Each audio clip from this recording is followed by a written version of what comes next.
Talk to me, Cleveland. Okay, you already know who this is. This is your brother Kevin Chill Hurd, and welcome to quarantine episode 20 of Chill Talk. All right, I see my man Crazy D and Stereo is in the building. Okay, as I was saying, this is episode quarantine episode 20. Can you believe that it has been 20 episodes of Chill Talk since we were not up at Radio 1 because of the quarantine, the pandemic, the corona SARS virus 2, better known as coronavirus 19. And like again, I hope everybody's out there, everyone is out there being safe, taking care of themselves, following procedure and protocol because it's getting bad. It's getting bad.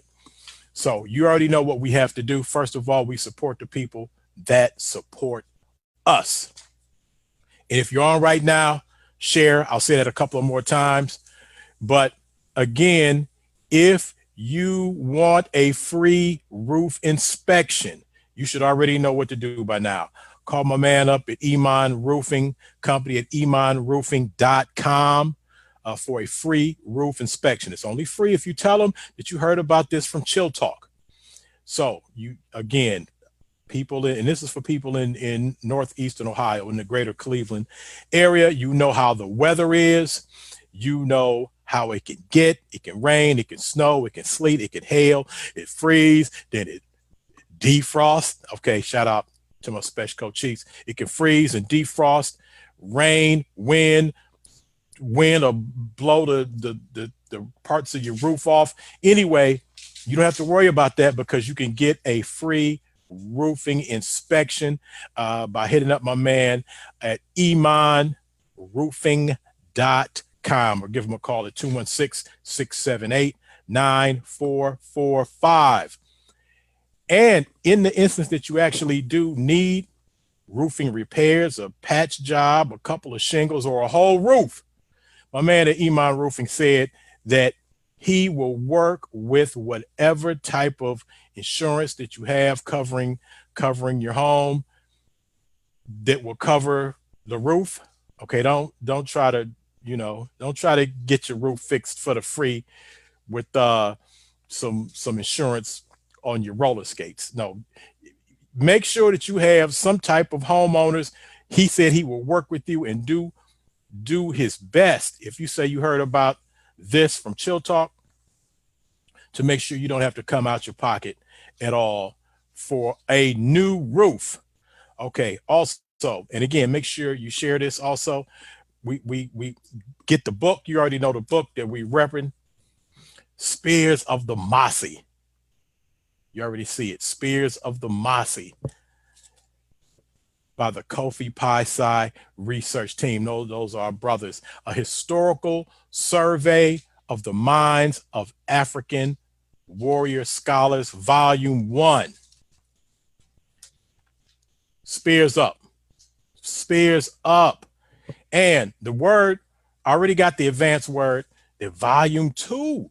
Not only is volume 2 almost ready, but volume 1, this volume, is on its way to the motherland, on its way to Gambia. Big ups to my BFF, LaDosha Wright. She hooked up a few things, made a few connections. You know, she has that library in Senegambia. Stay tuned for more information for that. Oh my God, that is going to be incredible. Thank you, Crazy D says that we have picture and sound. All right, but here's what we're gonna see. I'm gonna need some help for you guys to listen out.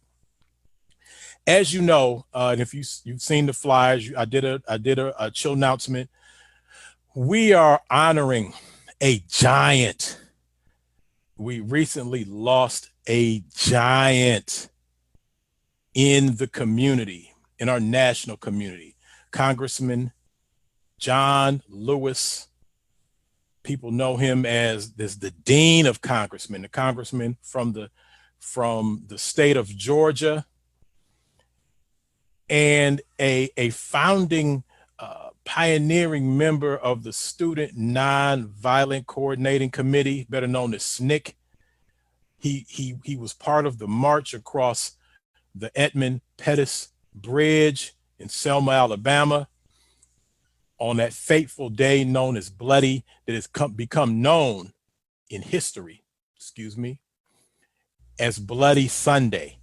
Uh, the, the the marchers in peaceful protest were beaten brutally, and John Lewis himself was close to dying from injuries that he took that day. So we will be honoring Congressman John Lewis. We have an extremely talented panel of guests coming on to talk to us today, and I will introduce them as they come on. But what I want to go to right now is I was able, just to show you how we're not messing around in Chill Talk. And I want to give a special shout out to my sister, Meredith Turner, the Senate girl.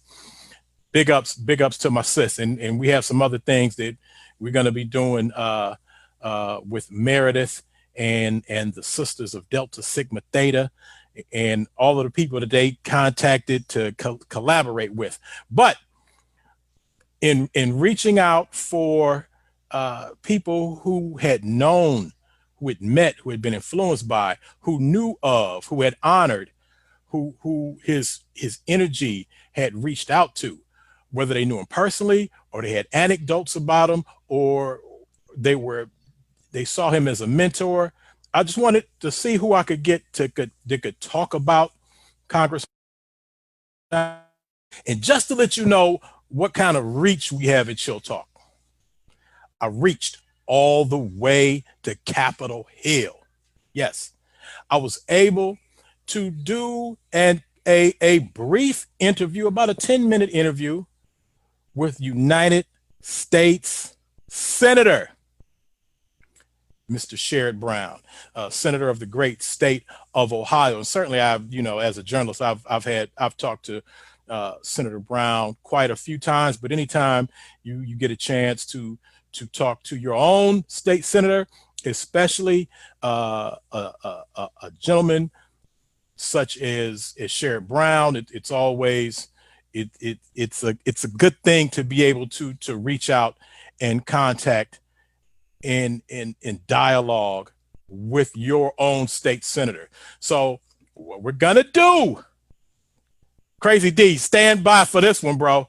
What we're gonna do, I'm gonna share my screen and I'm going to attempt to play the interview.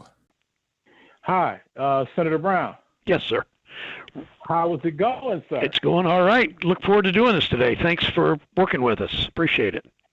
I appreciate you making time in your busy schedule. It's been a long time since I've been able to sit down and talk with you. I loved all the times you used to come and talk to me and us at the Call and Post. So it's always a good time to be able to talk to you. Call and Post went out of business, 5 years ago? Not even. No. Actually, it is. It is still in business. Oh, I thought it went out of. I thought it finally folded. It didn't. No, it did not. I'm sorry. I'm sorry. I didn't know that. I'm not currently there, but no, they're actually still in.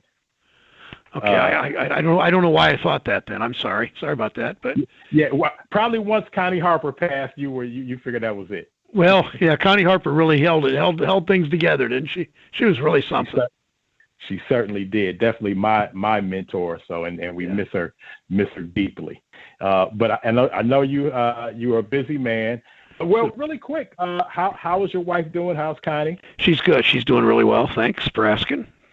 Okay, sure. We don't see many people. We just see my brother and sister-in-law, and we've seen our grandkids once, and we're very careful, and it's always outside, and it's just what it is. You're doing all right? I'm hanging in there. Same here. My wife and kids a lot of us are working at home, and the kids are trying to figure out how they're going to do school. My son's in college. My daughter's starting college, so they're figuring out. Where are they in school? Where are they in college? My son is at Baldwin Wallace. Okay. And my daughter is going to do a gap year at Tri-C. She just graduated from high school. Where'd you go to high school? Where'd they go? Shaker Heights. Oh, they were Shaker. Okay. So yeah, Baldwin Wallace. And these schools are not clear what they're all doing. I don't know how they're going to do it. But you're going to send her. You're sending your son back for sure this fall if they're open. Yeah. Yeah. Correct. So yeah, this will be his senior year. So you've had him living with you for months then, huh? Yes, and I had to deal with a daughter having her senior year in high school. Oh man. At home, so that was a bummer. Did they want to? If I were talking to your son and daughter now, would they say they hate you, or would they say it was an okay last 6 months? Or they'd say both, right? It depends. Yeah, if they were saying it to you, I don't know how they figure how trustworthy you were if you would leak the information to me. Yeah, right. But no, I think it's both a challenge, and I've just heard so many people say it was, particularly if the kid's a senior like yours, that this is, we know once they go to college, you never know what happens, and that you get this kind of time with them is really nice. No, it is good. So really quick, so let's get right to the purpose of the interview. And again, glad that you were able to spend time. Sure. But we were all stunned at the loss of Congressman John Lewis.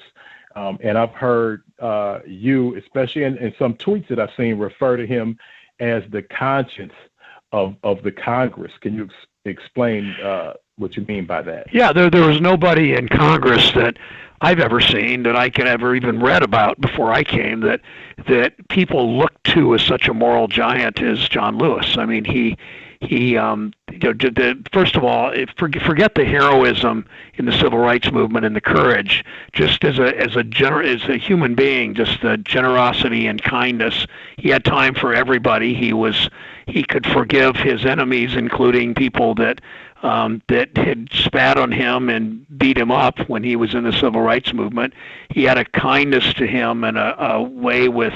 I mean, I don't like particularly the term Christ-like, because nobody's really Christ-like, but if anybody ever was, John Lewis is as close as you can be. And I got to know him well through my time in Congress, and since I was lucky enough to go to the first congressional. There were about 5 members of Congress John asked to go with him to commemorate the march across the Selma Bridge, and then I got to take my kids there another time, and they were teenagers, and my 2 daughters, and it had a real impact on them. He had an impact on everybody he touched, and he had a warmth that and an understanding and always willing to be generous with his time, regardless of what your station in life was, whether it was President Obama or whether it was the person that served the food in the cafeteria. John had time for them, and that's maybe his greatest trait.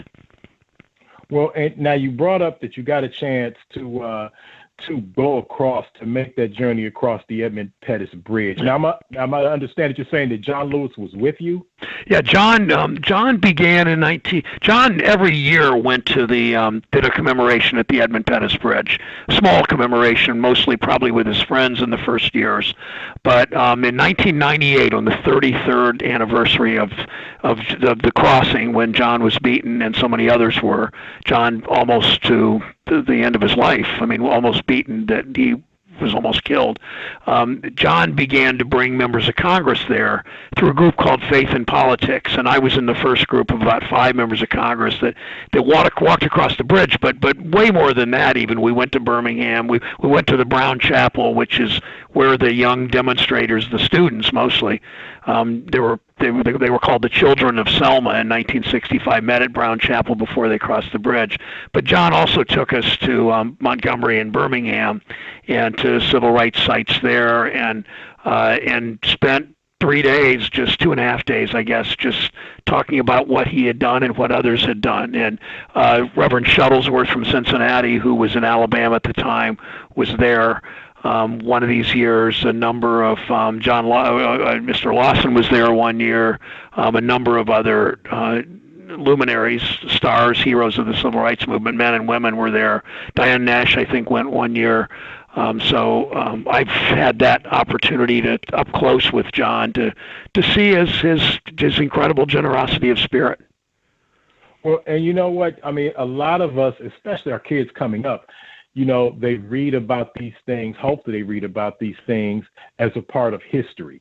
But to be with somebody like Congressman John Lewis, who experienced these firsthand, to walk that path with him as he talks and tells stories and reminisces. What did that mean to you to actually be with John Lewis at those well, that's a really interesting question. I don't exactly know. I'll answer it this way. Last night I talked to my daughter. I was talking to my daughter, both my daughters, the last couple of days about their memory of John Lewis, because they went with me to Selma one of those years and got to know him. And Elizabeth, who was probably 13 or 14 at the time, now is in her 30s, of course, she said to me, I just couldn't understand as a young teenager that this man we were talking to, who was so nice to us and treated us like, just as like mature human beings, even though she was a young teenager. She said, I just couldn't wrap my head around the fact that he had marched with Dr. King and was a Dr. King advisor, and was, as you know, John Lewis was the youngest speaker, 23 years old, at the March on Washington when Dr. King gave his I Have a Dream speech. And my daughter just had trouble in those days understanding that somebody that she was talking to could have been around that kind of greatness. She didn't understand that John Lewis had that kind of greatness too. Obviously not as well known as Dr. King, and didn't have quite the leadership role, but had much of the same intellectual firepower and moral center that Dr. King had. So it's just to be able to kind of think that through is kind of boggles your mind a little bit, obviously. Sure. And we recently, there's been some talk, some movements to possibly rename the Edmund Pettus Bridge to honor John Lewis. What are your thoughts on that? Well, I don't know. I think at a minimum, I'm for taking down every Confederate monument, period. In case closed. I think we should do that. There's something about the Edmund Pettus Bridge. Nobody really knows who Edmund Pettus is. He was a Confederate general, I think. But it's such an historical site called the Edmund Pettus Bridge. I think maybe, I don't know, it's not up to me, it's up to the people of Alabama and the U.S. Congress perhaps, but I would at least like it to be a teaching, of a major, have a John Lewis statue there, have a series of photos and of what happened there. And maybe Edmund Pettus Bridge is so well known to history, you keep the name, but you overshadow the name with all the things that happened there in the cause of civil rights. So I don't know how to answer your question. But I do think, like I would say, at the Jefferson Memorial, probably we won't take down the Jefferson Memorial. Probably we shouldn't. But I would erect a statue at the Jefferson Memorial. There's a big statue of Jefferson right across the circle there in the middle, inside of the memorial. I would put an equally sized or maybe a larger statue of Harriet Tubman. And then I would use the Jefferson Memorial to teach about Jefferson's writings about all men are created equal, well, they were, except for people that weren't white and people that weren't male in those days. So I would use some of these things to teach American history. The Confederate Memorial should go down for sure if they were Jefferson Davis, Robert E. Lee, Stonewall Jackson, all of them. But some of the rest, Jefferson was a president, and he was a fairly good president by many. His writings were important. He did make us think about human rights. He just was so incomplete in what he did. Worse than that. So I just think we want to teach the history and use some of these characters that contributed to our country, but damaged it too. Robert E. Lee only damaged our country. Jefferson contributed and damaged, and that's probably the difference. Okay, fair enough. We only have a little bit more time left, but interestingly, I saw a tweet that you sent out. Either it was you or your wife, and it featured a photo of you and Congressman Lewis on a plane, and he was speaking to you, and he looked so passionate.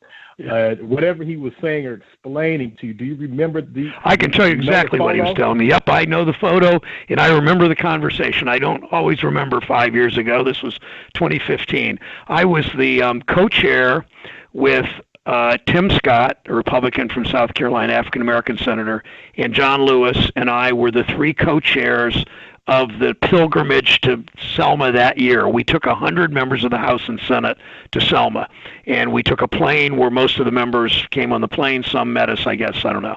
But John was sitting across the aisle, and he stood up, and he came over, and he told me about his 2000, he had just spoken the year before at Ole Miss, his college, at the graduation. I mean, imagine John Lewis, beaten up in the civil rights movement more than anybody else, was the invited commencement speaker, honorary degree at the University of Mississippi at Ole Miss, with all the history of James Meredith and all that.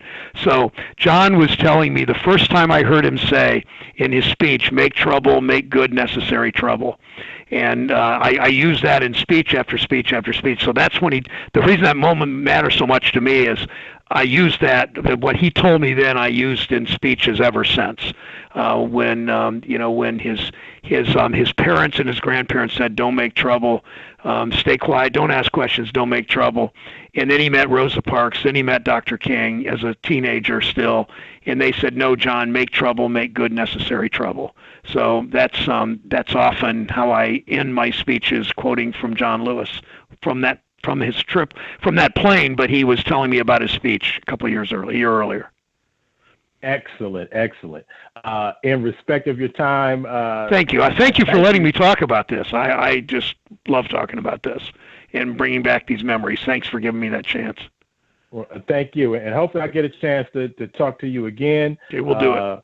Again, give my regards to your wife, fellow journalist, and Kent Stater. Yep, and Kent. Yep. And good luck to your children. Good luck to the daughter that's about to go to college and the son that's already there. Good luck to both. Thank you. All right. Thanks, Kevin. See you, buddy. Bye-bye. Right, Thanks. Bye-bye.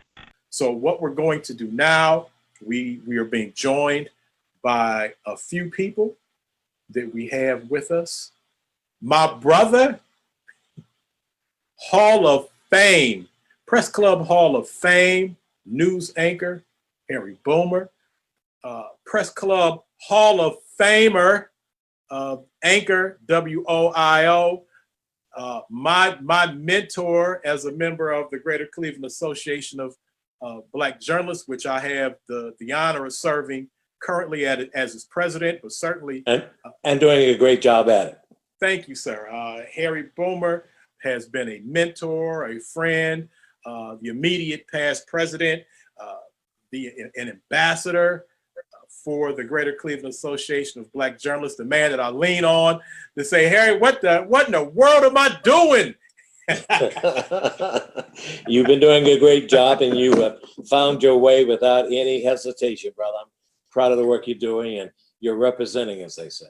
Oh, thank you very much. So what I'm going to do, I'm going to have everyone on the panel introduce themselves, but we'll start, and everybody has something that they want to say and talk about as it pertains to the late John Lewis.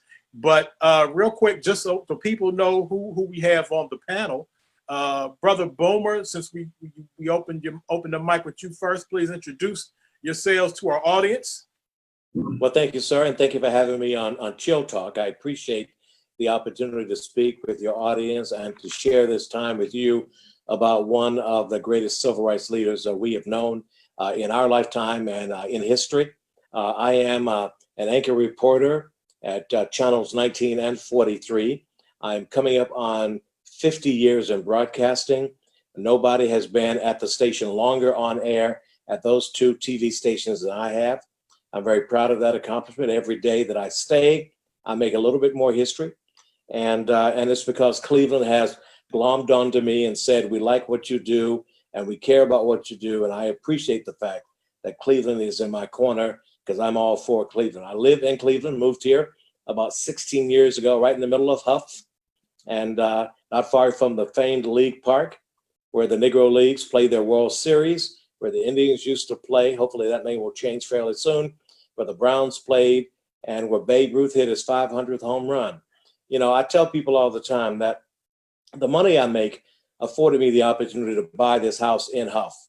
What I do in this community earns me the privilege of living in Huff.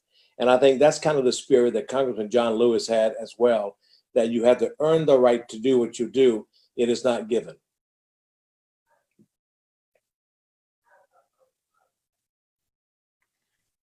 Just a second. I wanted to say that certainly the area that Brother Boomer has where he lives is a lovely home, and he's invited us there several times and hosted us as members of the Greater Cleveland Association of Black Journalists, not just when he served as president, but even afterwards under my new presidency. I say new, but here it's been a year now. Hey man, time flies, doesn't it? Time flies for sure, but we appreciate you.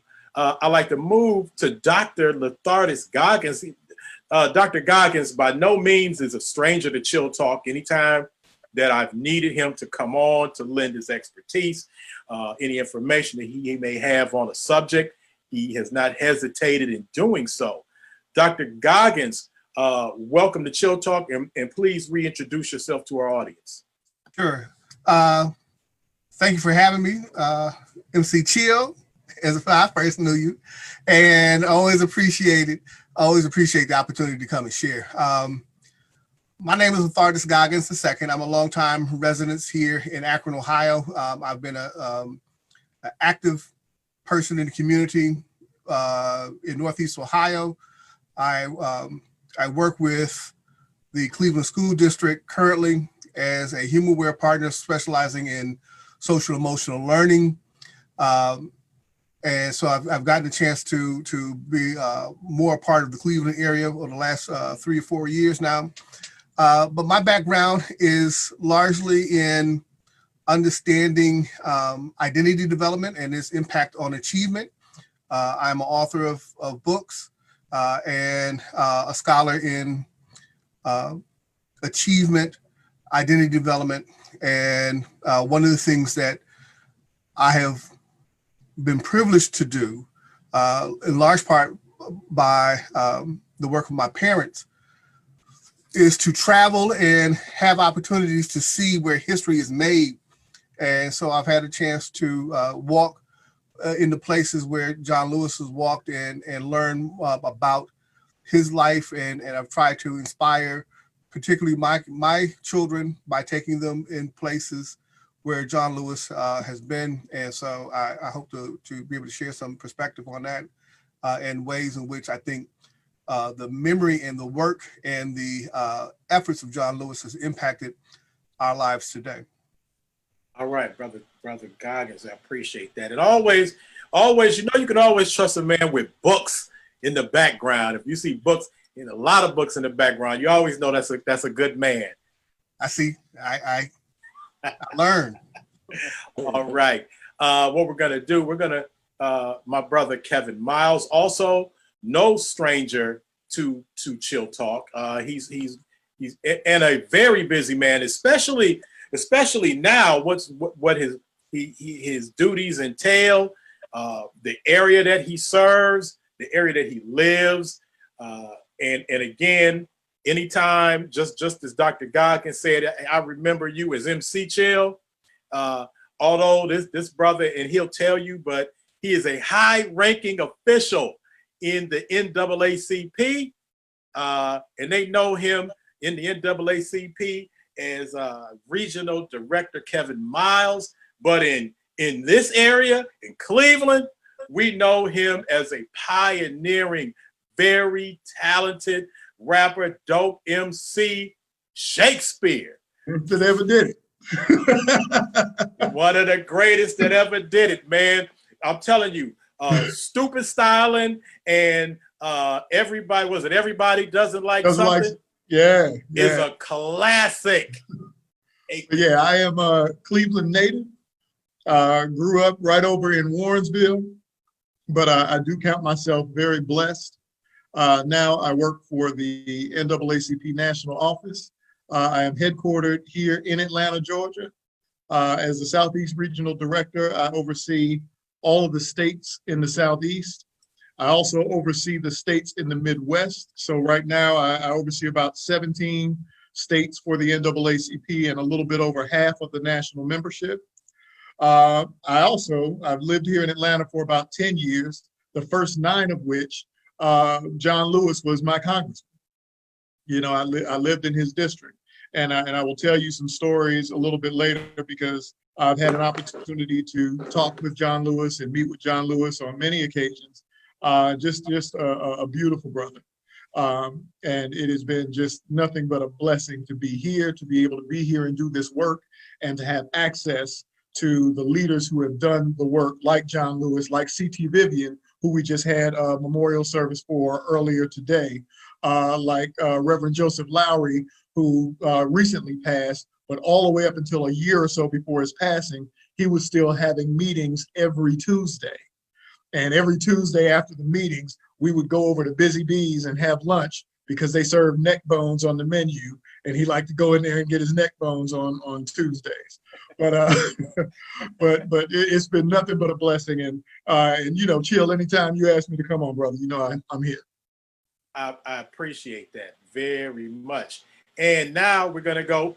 I'm always happy when I can go to not only a professor, a history teacher, but somebody who is connected to, who has worked at, teach at Kent State University.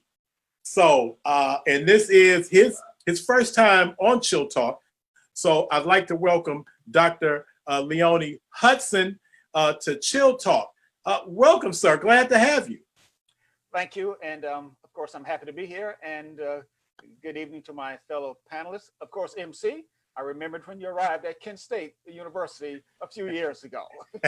Of course, just a couple of years ago. Just a few years ago. We were both much younger back then. But oh yeah, I remember you quite well. And speaking of John Lewis, our lives parallel each other because of where we were born and grew up.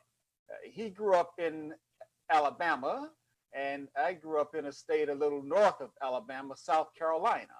And I grew up during the 1960s, and South Carolina was just as racist as Alabama. So I lived through all of that. And so without a doubt, John Lewis was a Herculean figure, not only in the civil rights movement, but in the history of the nation.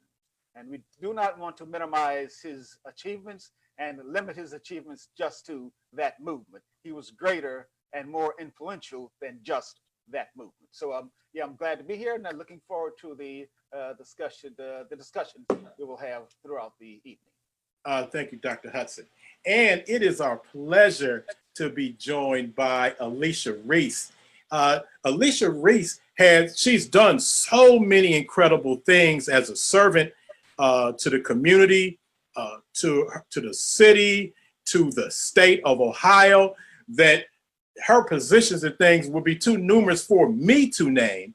I billed her as the former vice mayor of Cincinnati, and I believe she became the vice mayor of Cincinnati when she was like 18 years old or something like that.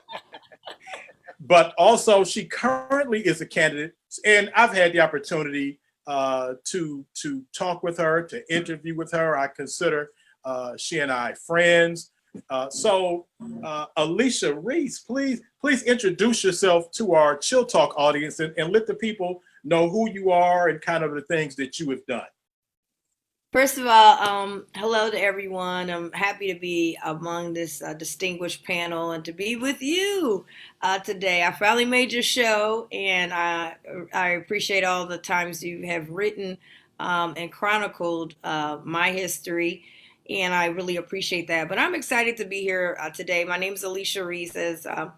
As was stated, I am a former vice mayor, former state representative, and former president of the Ohio Legislative Black Caucus. But voting rights is my passion. I'm the founder of the Voter Bill of Rights, Ohioans for Voter Bill of Rights constitutional amendment, because of the legacy and the work of Congressman John Lewis.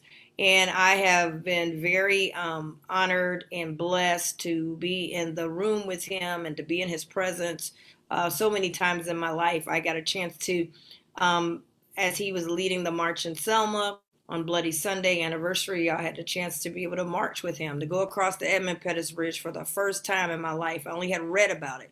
And when you go across it, it really, you do feel the blood and the legacy and the lives of the people that put it all on the line so that people like me, Black people, could have the opportunity to vote.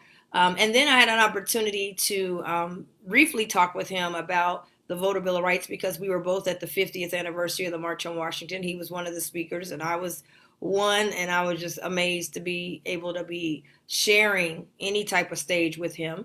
And one of the things that he told me was that don't ever stop, don't ever give up, and fight for justice and voting rights until you don't have any more breath in you.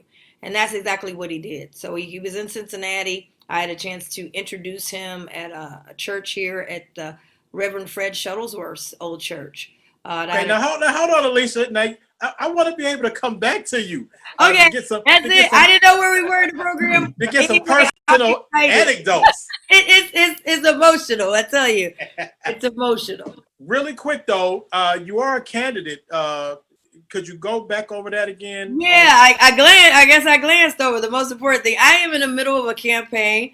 I'm running for county commissioner in Hamilton County, which is one of 24 swing states in the country.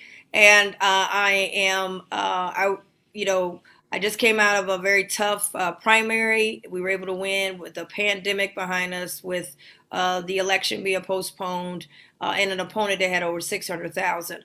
So now we're in the general election. I have two opponents. One has $250,000. And so we are very active in getting people registered, making sure people understand the voting by mail and all that new stuff that we have to do to make sure that our vote is counted. So I'm in a tough fight here in Hamilton County, and I'm going to say I always have faith. With the voters' help, if once elected, I would be only one of 3 Africans to be elected in the state of Ohio. So certainly appreciate everyone's support that has been coming in from all over Ohio and across the country. Now, I also do want to say, because Alicia Reece, she's done so many things for the state of Ohio and things that even have affected us in Cleveland. See, we've gotten used. We've taken it for granted now that we have all these big time movies, the Avengers and Spider-Man and Captain America. We're used to it now. We take it for granted that these things are supposed to happen. But I want you to know that Alicia Reece is one of the main reasons we were able to establish that. Can you tell us, remind us of the work that you did? And you've held so many positions. But this one has affected the greater Cleveland area, northeastern Ohio, because we enjoy being the location for so many films now. But can you talk about that just really quick? Yeah, absolutely. I was the deputy director of tourism for the state of Ohio, and the Ohio General Assembly put forward the tax credits for films. And so then made me the interim director of the Ohio Film Office. It was what year was this? I don't want to date myself. I can't. I can't even. Okay, it was before we started having movies made in Cleveland. It's before we had Zoom. Before Zoom. Okay. So we ended up. It was right before the Avengers actually did sign with Cleveland, and so I had to write the rules. If people don't know, law can't go into effect unless you have the rules, and it had to be done in 90 days. There was a Denzel Washington film. I think part of it was going to be filming up north in the Cleveland area as well. Avengers was on the line. And of course, I said, I cannot. A Denzel Washington movie, I said, I can't let Denzel down. So I ended up writing the rules for the first ever tax credits for film in the state of Ohio, which has generated not only the big time films, but jobs and bringing economic development to the area. And Cleveland certainly had a lot of films ready to go. but we had to have these tax credits done. So I had to do a lot of negotiations with NBC Universal and 20th Century Fox and all their lawyers so that we could get this done. So I was happy to do that. And thanks for bringing that up, because a lot of times, not so much as just me, but I like to show people that as African Americans, we can do these type of things. And to be also be an African American woman doing something like this, not just for Black films, for all films and for the entire industry. So thanks for bringing that up. All right, no problem. But hey, Brother Boomer, now we see that the whole impetus behind making this happen is that she didn't want to let Denzel down. I couldn't let Denzel down. Right, and that was actually for the movie Antoine Fisher. Yeah. And certainly, part of which was shot in my community right here in the house. That's what I was getting ready to say. They shot part of it in Harry's basement. No, it was over in Harry's neighborhood. In the alley right across from Genesis, which is my half acre across the street. So yeah, absolutely. Yeah, and certainly. And I wouldn't want to let Denzel down either. So. And I was able to actually interview Denzel Washington for that film. And Dr. Hudson, you may be familiar that our own Fran Dorsey, Dr. Fran Dorsey, I'm sure you've worked with him many times at Kent State University, not only trained quite a few actors who were in that film, but he himself was in the film, a very pivotal role in the film. But believe it or not, he still gets a little check from that film, believe it or not. All right, good job, Dr. Dorsey. Awesome. Yeah, but what I want to do right now is we're gonna come to the history. Dr. Hudson, please talk a little bit about the history of the time that this brother came up in, the importance of what he did then, what Mr. Lewis, Congressman Lewis, was doing in Congress. Just talk about the importance of the movement and the travels and the Bloody Sunday. Give us a little historical background of this gentleman and the importance of the time. Yeah, of course, he grew up in a time that was far different than we live in now. And the time in which he grew up in the 1940s and 50s and 60s, America was then rigidly segregated, rigidly racist, rigidly unjust, and rigidly unfair to Black people. But I think he took it upon himself to change what was happening in America at that time.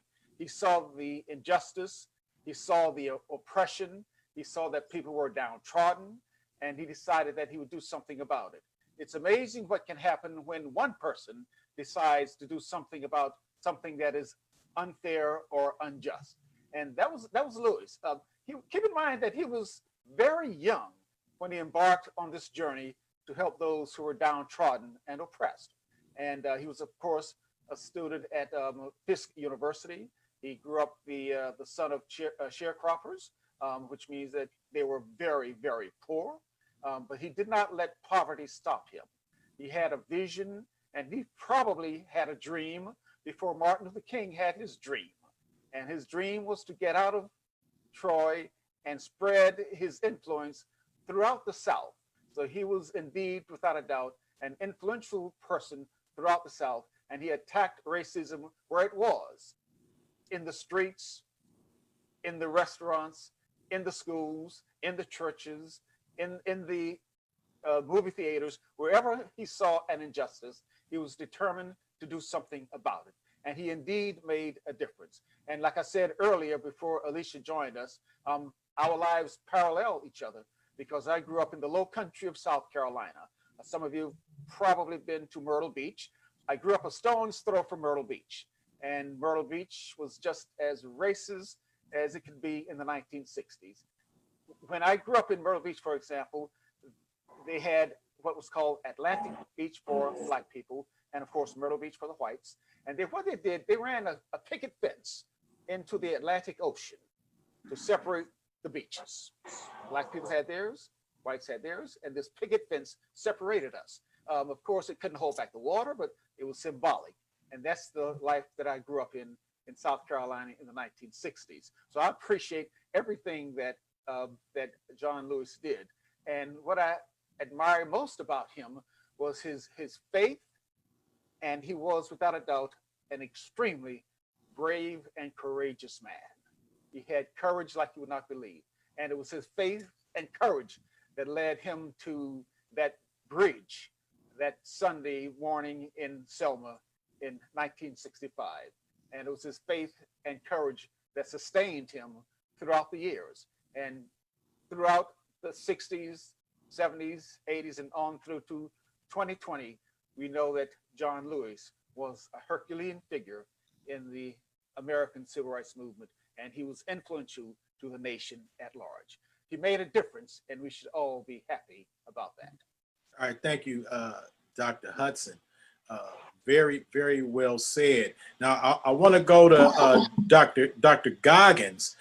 Dr. Goggins, I know as a person who is deeply interested in these historical things, that you and I talked, and you yourself were able to take your family to the Edmund Pettus Bridge.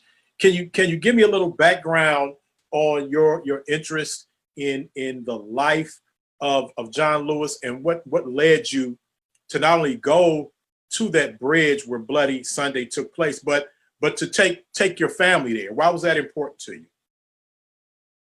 Well, I grew up with parents, particularly my mother, who believed in traveling to places. So when we were hearing things about whatever, be it the Grand Canyon, be it history, Washington, D.C., the Statue of Liberty, whatever it was, she wanted me to have a memory of it, not just something that was, you looked at a book. So we spent our summers often just traveling. So that for me was that's something that's in me. So that's something I wanted always to provide for my children. So whenever we traveled, every summer, the kids were off, we would find a way to travel and go different places and swing by. We're driving someplace and there's a little marker. They're like, no, let's head off. And so we went. So a part of that trip was going to Montgomery, to Selma, and retracing some of the steps and looking at what was going on, and particularly for my children. I wanted them to see something. I wanted them to see the young people that was involved in the movement, right? Sometimes we lose sight of, we see the historical figures, but particularly of the civil rights movement, so much of that was done by young people. And you think about, you said to John Lewis, that's something that kind of took me aback, and you kind of realize, wow, he was 23 years old on the March of Washington. Now, Chill, your son and my son are about the same age, if I remember correctly. My son is 25, so he's 2 years younger than my son, my Trey, right? And I'm like, if Trey was up there doing that, walking across that bridge and having his skull busted open, you know what I'm saying? That's a heavy lift. And something that John Lewis was in, we see these black and white pictures, we see these black and white movies, he's in them. And yet we have a contemporary memory of him. Something, I didn't know, I just heard this a couple of days, they're talking about the big six of the civil rights movement. And he was a big six of the civil rights movement. Like, he's 23 years old. He's the big six. He's in the same, language with Martin Luther King and what was it, Ralph Abernathy and these Hosea. Like, and as a student at Black United student, at University of Akron. We had those folks. We had Hosea Williams. We brought Hosea Williams to the campus. We had Vivian, Dr. Vivian, come to the campus. We had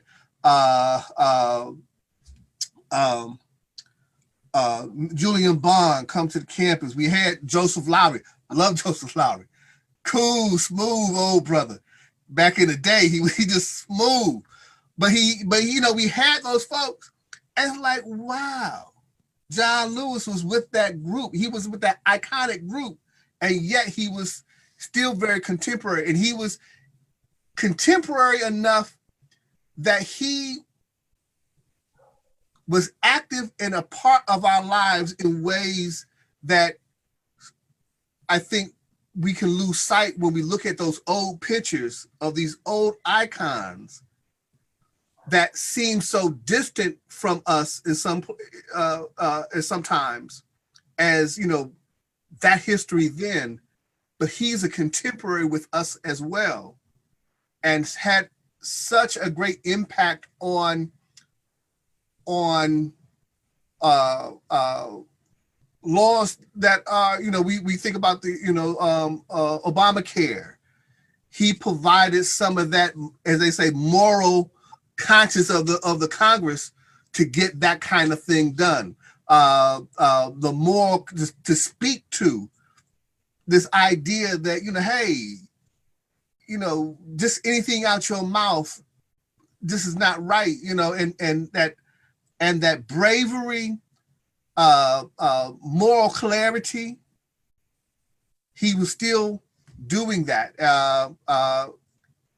He even spoke to the Black Lives Matter movement of the spring, right?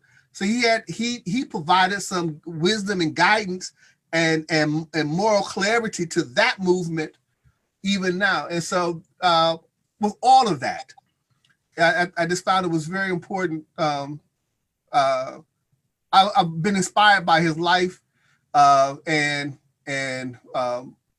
the years ago wanted to make sure that my children knew the struggle, understood the struggle, saw the role, particularly of young people, in the struggle, and John Lewis was definitely one of the examples that I held up to them and will continue to do. Yeah, I appreciate that, Dr. Goggins. And one thing that I want people to understand, what you brought up, was at the age he was doing this, at the age of Bloody Sunday, at the age that he was helping organizing the March on Washington, he was a very, very young man. Lots of parts of the struggle, almost any civil struggle has often started with our young people. Oh, every significant movement of the 20th century, 21st century has always been led by young people. And I would suggest that anybody go look up your history of SNCC, of the Student Nonviolent Coordinating Committee, and see the things, and then they'll be surprised. They'll only see names like John Lewis. They'll see names like Stokely Carmichael. They'll see a lot of names that were part of the nationalist and Black Power movement that came from those ranks. So yeah, and they were all young men at the time. So I appreciate you bringing up that point. I want to go to Alicia and Harry, and then I want to come to brother Kevin Myles, because being in Atlanta and being a top member of the NAACP, he has had the opportunity to. I saw him shaking his head. Many of those names that you were speaking of, that I just could see brother Kevin Myles, director, just shaking his head like, yes, indeed. I can't wait to kind of get his recollections on some of that. But I know that Sister Alicia Reece, as she was just saying, had the opportunity to actually be in the presence of him. And let me know now. Let us know about that experience firsthand of how that was, and why was it that you happened to be in the presence of greatness? Yeah, thank you. So as I was saying, I had a chance to go down to, I always read about Selma and the Edmund Pettus Bridge. And to be honest, I was invited by who is now the president of the NAACP in Baltimore, Brother Kobe Little, Pastor Kobe Little.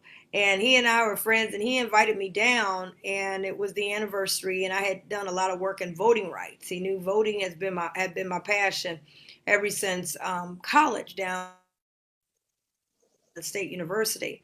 And David Duke was a KKK grand wizard running for governor. And I ended up putting a voter registration mobilization campaign with college students to stop him. We did stop him from being the governor. But he knew that after that, I've been passionate about making our voting rights permanent. And so when I got a chance to go down there, he was leading the march. I had read about Bloody Sunday, and I didn't know it was going to touch me the way it did. But Congressman John Lewis was leading the march for the anniversary, and I had a chance to, be led by him going across that bridge.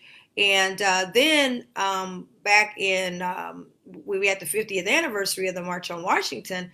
I was, God blessed me to be one of the speakers with the National Action Network. I'm on their national board, and they asked me to be one of the speakers. But that's, if you recall, that's when Voting Rights Act was gutted, right before that 50th anniversary, the enforcement part of it. And so I spoke, and my biggest thing was we need a voter bill of rights, no more temporary solutions to permanent problems. We got to go for state constitutions. And on that, later on, of course, he was one of the main speakers. Congressman John Lewis gave the speech that they're playing over and over to this day. And so I got a chance, I started getting deep into this voting rights. As you know, I came back home, we got a voter bill of rights that we started collecting signatures. It's the first time African Americans petitioned the state government. And so we got over 100,000 signatures, and it was tough and it was hard. And everybody said, you got to get with Congressman Lewis. Because, there were times when I was like, oh, I might, should I still be doing this? Does it really matter? And so I got a chance to talk with him briefly about my efforts. And he was saying, hey, don't ever give up or give out until you don't have any breath in you. We have to protect our voting rights. And of course, after, Congressman Lewis told me, oh, my chest is out. I'm like, nothing's going to stop me. I don't care. We're going all the way. And then he was back in Cincinnati at Reverend Fred Shuttlesworth's church when Reverend Fred Shuttlesworth was alive and living in Cincinnati. This was his church. So there was a rally that we had for getting out the vote, and Congressman John Lewis was there. And so backstage, I got a chance to interview him on Facebook Live. And again, he told me, never give up.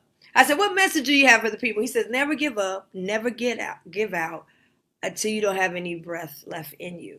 And so his message and I won't say his message, I want to just go back. It's like purpose. God gives us all a purpose and a calling. And I think that day when he got his brains beat out, that I've only read about. And the fact that he could go from the Edmund Pettus Bridge to be standing with Black Lives Matter being painted right in Washington, D.C. in front of the White House, even though he had stage 4 cancer. His second bout, he was out in the streets with Black Lives Matter, because again, his purpose was to fight for justice and equality and voting rights. And he was willing to do it, like he told me, till he didn't have any more breath in him. So when you see people and you hear about people in our history, a lot of times I just got a chance to read about them, but I've had a chance to actually be in a room with this person, touch this person, him tell me some advice, passing his wisdom on to me.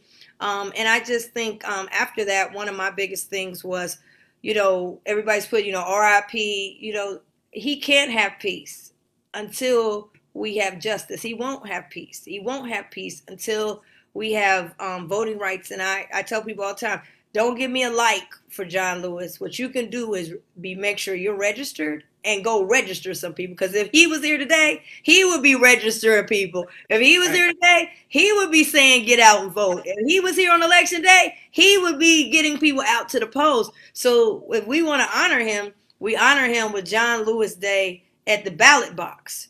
And so that's what I have committed myself to. And this weekend in Hamilton County, we are kicking off what I call Voting is Essential, the John Lewis Playbook. And that's where we're going to be registering voters at hot spots, at churches where we're going to give away food. And we also going to make sure people are registered to vote in honor of Congressman John Lewis, because I will not let the words he told me and the advice he gave me, I won't sleep. I'm going to make sure that I do it all the way to I don't have any more breath in me. All right, thank you, Sister Reece. Now, before we go, because next I want to go to our esteemed Press Club Hall of Famer, Brother Harry Boomer, and then certainly get down to Brother Kevin Myles. And I want the history teacher to hang on with me for a second, because I have a question about teaching history to our young people and how they accept that information. How is it to give that information? I have some questions for the history teacher, but also want to tell the people who are watching, make sure you share this. Please share this and let the people know what we're talking about, the importance of this information, and the people who we have on here sharing the information. I also want to give a shout out to some of the people that are watching right now. Miss Norma Cunningham, Brother Gullah, what's going on, my man? Where's my book? One of the co-authors of Spears of the Mossy. Get your spears up. The historical survey of the minds of African warrior scholars. And as I've said before, now's the time for both, for warriors and scholars. We need both of those right now. So make sure you guys get that information, and people watching, I'm sure that they're going to put that book, I'll put the contact information on how to get that book in the chat. Also, our producer, the super producer, Felicia Haney, the producer of Chill Talk, is watching. She's been unable to be with us. A couple times she sneaks away from what she's doing and jumps in with us, but she's definitely always watching in and letting me know when I'm saying words wrong. And she's also my grammar police. And I think if she was here, we'd have been able to get that audio together. But I'm doing the best I can, Felicia Haney, without my producer here in the program with us. But big ups to the super producer, Felicia Haney. What's going on to my Sands? Willie Simmons, what's going on, Sands? Brother Bear, Facts. Glad to see you in here. Louie Lou. Brother Goggins has his people in the house. He has his son saying, that's my dad up there. Rich Goggins in the building. Brother Sutek, another one of the authors of Spears of the Mossy. Those brothers are representing, and we represent them. Ben Street, some more relatives of Dr. Goggins. He has the whole, I love you like that, Dr. Goggins. Have your people represent. Make sure they share this. Also, of course, Crazy D, always in the building, always supporting. Brother Sean, Sean Califani. Again, let me grab my book. Another of the authors of Spears of the Mossy. Spears up, man. Those brothers always representing Chill Talk. We appreciate it. Demetrius Gardner. John F. Kennedy in the building. What's going on, Demetrius? So, yeah, everybody. And, of course, Hotep, Brother Kadeem Stewart. Anybody that's watching the show, please share the show. Let people know about it. We also, if you see my YouTube link, because in a little while, all of these shows will just be on my YouTube channel, but take some time. You see the link up there, go over there, subscribe to my YouTube channel. And also you see, if you want to donate to Chill Talk so we can make sure we are able to do the things that we do, go ahead. And if you want to donate, you see the Cash App in there, $ money to the number 2 chill. Feel free to we'll take any donation. We'll take $1. We'll take $100. So feel free to go ahead and make a donation if you so choose. To my big brother Harry Boomer, a Cleveland Press Club Hall of Famer and news anchor at WOIO, our local CBS affiliate here in Cleveland. Brother Boomer, I know that you've had the opportunity to meet and speak with and to host an event with the late John Lewis. Tell us a little bit about you meeting him, what the circumstances were, and kind of what information did he impress upon you and the audience in your presence?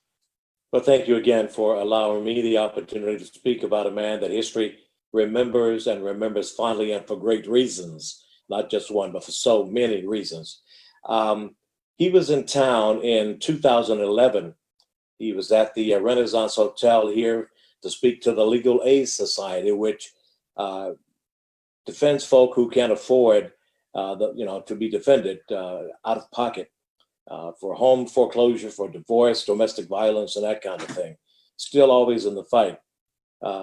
I, like Congressman Lewis, a son of the South, born and raised in North Carolina. As I often say, and it's not one that is uniquely mine, but these hands used to pick cotton. Now they help pick presidents, and hopefully maybe help unpick a president. Anyway, I won't go there too deep because I am in news and I can't go so deep up in that. But, I remember drinking from the colored-only fountains and the segregated lunchrooms and counters and things like that. And he was in town, and I had a chance to interview him while he was here. And upon his passing, I was able to find, we got these phones with all these pictures on it. And I knew I had one of me and him shaking hands, and I dug deep and I found it and I posted it and I expressed my feelings about his passing, how we lost a giant. And then, I heard somebody say something today that sort of brought chills to me. No pun intended. When they said there are people in Washington, D.C. right now praising Congressman John Lewis. But for the last however many years they've been in Congress or in politics, they've been trying to tear down everything that he helped to build up. That is the hypocrisy of America. And we have to understand and call hypocrisy out. We have to do what we need to do to make sure that his dream is our reality. I always say, if we follow our dreams, they will show us the way. He followed his dream. He had his own dream, as we all should and probably do. And it was just such a wonderful opportunity to stand there in his presence and to shake his hand. And I had to reach over and to adjust the lavalier microphone. I got that close, Chill. All right. And I put a lavalier on a lot of folk, but it was nothing like being able to do that with him and for him and to be there in his presence.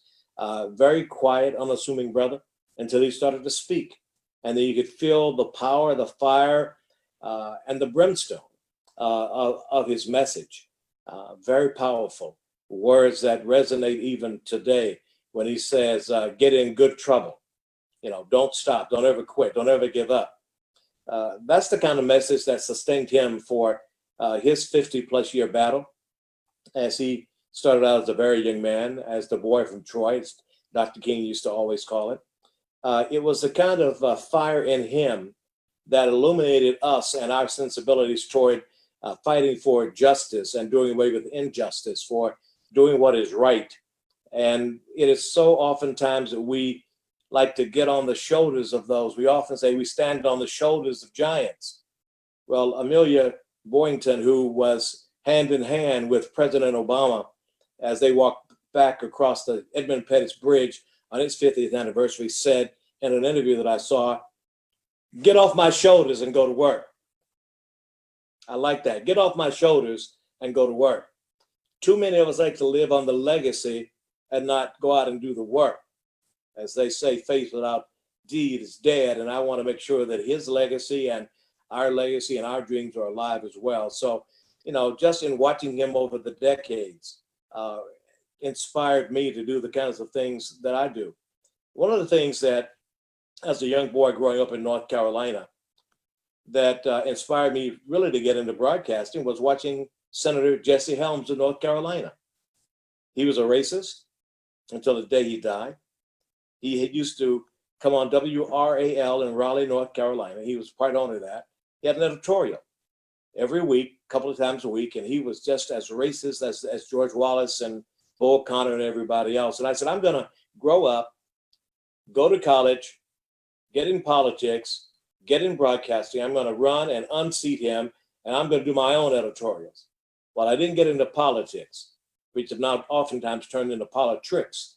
But what I do now is I do use my voice on 2 TV stations and the internet that is seen and heard around the world, just like you, Chill. And I want to thank you for, again, the opportunity to raise my voice whenever and however I can to make sure that people, including, not like, but people including Congressman John Lewis, that his voice is never silenced. He fought too long and too hard, got hit in the head too many times for us to just sit back and say, oh, how great he was. If he was that great, then let's go ahead and pick up that bloodstained banner and carry on. We can't afford to just live off his legacy. You know, if that, I remember Congressman Walter Frontroy, when I was in DC as a younger man in radio, had this thing. We need to be able to, when one of our heroes fall, pick up the bloodstained banner and carry on. We cannot let the passing of this brother be the end of it all. I don't think we will, but we need to make sure that, as he did, he reached out to the younger generation. They have the energy and the imagination to carry the flag. We have the wisdom to help direct them to carry that flag and to steer them sometimes in the right direction. And we all have a role to play. And Congressman Lewis played that role in so many ways that we will never know, just by his sheer example of being who he is. And he still is, in my mind, not was, but is a man whom I look up to, whom I respect, and who my grandchildren will know about, not only through his deeds, but through my words about his deeds. And I'll stop there now because I'm the son of a preacher man. I can talk forever. So I'll chill, as it were, and let y'all do y'all thing. All right, Brother Harry Boomer. And again, guys, I'd like to thank Brother Boomer for allowing me to serve as his vice president for the Greater Cleveland Association of Black Journalists for all of those years. My honor, brother, my honor. But I will tell you one thing. When Harry said that he was told, about get off my shoulders and get to work, that's what he told me when it was my time to be the president of the Greater Cleveland Association of Black Journalists. But what he didn't tell me is that just as I was going to start serving as president, that there would be a basic collapse of our leading newspaper, who was going to start dumping its black reporters that we were going to have to act on, that there was going to be a pandemic in the streets, that journalists would have to work under those conditions, that there was going to be a pandemic and riots and the collapse of our major newspaper. He didn't tell me all that was going to happen the day that he stepped down as president. And well, brother, I knew you were more than ready to handle the task. That's why I felt very comfortable in saying, the baton is yours, my brother. Run the race, carry on. And you're running very steadily. But I do appreciate you, Harry, and he's always there to give me advice, and I call him all the time for advice. So I appreciate you, sir. Brother Kevin Myles, man, brother, and kind of as I was saying, as being the president of the GCLEBJ in the midst of all of this happening, brother, you're the regional director of the NAACP in the midst of all of this going on, in the epicenter of a lot of things that has happened and continues to happen in Georgia, in Atlanta, and we're here to talk about John Lewis. But brother, talk to me. Let me know, especially as we look towards the civil unrest. Certainly that where you're at was one of the epicenters of what led us to this movement that we find ourselves in. But as you just said initially, that John Lewis was your congressman. So right. And a lot of names that have been dropped. I know and you've met a lot of these people. So yeah. Yeah. Talk to me about all of that, Kevin. You know, there was an old saying that said you should never meet your heroes. And I will tell you that when it comes to the civil rights icons, that is not true. And it's so, I count myself as so blessed, because even when we have these kind of conversations, literally, I have had an opportunity to meet, talk with, dialogue with every single name that we've mentioned. I met Miss Boynton before she died. I had an opportunity to sit with her in Selma and discuss the movement. I've had a chance to sit down at a table with Miss Juanita Abernathy and have her explain to me about the meeting that took place around the table with E.D. Nixon when they actually planned the Montgomery bus boycott. She was the last surviving person who was at that table when they were actually planning what the Montgomery bus boycott would look like. And certainly, Brother C.T. Vivian, for everybody who has been an activist here in the Atlanta area, everybody has a real soft spot for Brother C.T., a real soft spot for Reverend Lowry, and a real soft spot for John Lewis. And you know, the funny story that I will tell you is I've never met John Lewis in a formal setting. I always met John Lewis at protests, marches, demonstrations, and at the strangest, most mundane places. I ran into John Lewis at CVS on Peachtree Northeast, and I have to say Northeast because we have a Peachtree Northeast, Peachtree Northwest, Peachtree Central, Peachtree Circle. We've got about 15 Peachtrees, but on the CVS on Peachtree Northeast, I ran into John Lewis there, sat next to him at a restaurant over at Mary Mac's, rode the train with him at the airport a few times, bumped into him. You know, I would always see him in these strange places. And as large and iconic a figure as he was, now personally, he's a very small man, but you know, certainly he had these gigantic footprints that he left throughout the movement, but he was the most humble person you would ever meet. And interestingly, because because of my position with the NAACP, when I would meet John Lewis, and the same thing could be said for CT, and the same thing could be said for Reverend Lowry and for Reverend Jackson, as a matter of fact, they never stopped being curious about the status of the movement currently. When I would talk to John Lewis, he would always ask me about what was going on in this community, what was going on in that state, what had I heard about what was happening here, there, and elsewhere, because he was always plugged in to what was happening all the way up through the very end. In fact, if you see any of the film from his last speech at the Edmund Pettus Bridge, when everybody was there at the last memorial crossing of the Edmund Pettus Bridge, if you look at that picture, you'll see me standing about 5 feet away from John Lewis, because myself and Brother Mark Thompson, we were actually clearing everybody back to give him enough space so that he could go up there and speak. But you know, I'll tell you one other story about where he came from, which makes who he became so powerful. You know, I've been in the military. I'm a vet, been to war twice, grew up in Warrensville. I don't rattle very easy. I'm a physically large person. I'm not scary. But I had an opportunity to go to Troy, Alabama. And, you know, if any of my Troy NAACP family watch this video, you know this is a story that I told you myself. When they were explaining to me how to get to the building where we were having the meeting, they told me just go down the street, and when you see a white building, turn left. You know, so I'm driving forever, and I just know I must have passed it. I must have made a wrong turn. This can't be the street, because there's literally nothing out here. And then I see one white building and what looks like some tire tracks. It's not a street in anything that I would know as a street, but I see some tire tracks on the side of it. And I looked down there and I said to myself, there is no way on earth that I am driving down. I am not going. I said, I am going to go straight until I find something that looks like an actual building. And if they want me to come to the meeting, somebody's going to have to come get me.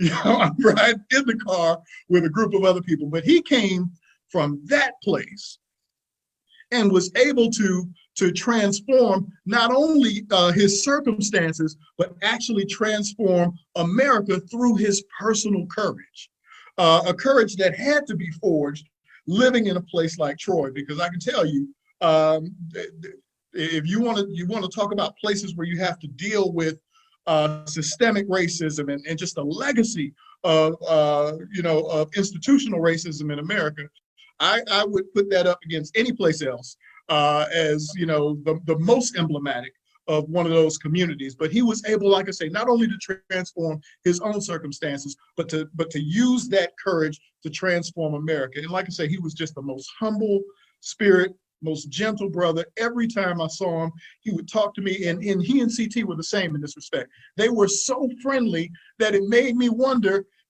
did I forget some conversations that we had? Do I know you better than I think? Because he was always that nice. Whenever I would see him, he would just, hey brother, how you doing? So what's going on over in such and such a place? And when's the last time you've been over here? When's the last time you've been over there? And it was just such a wonderful experience.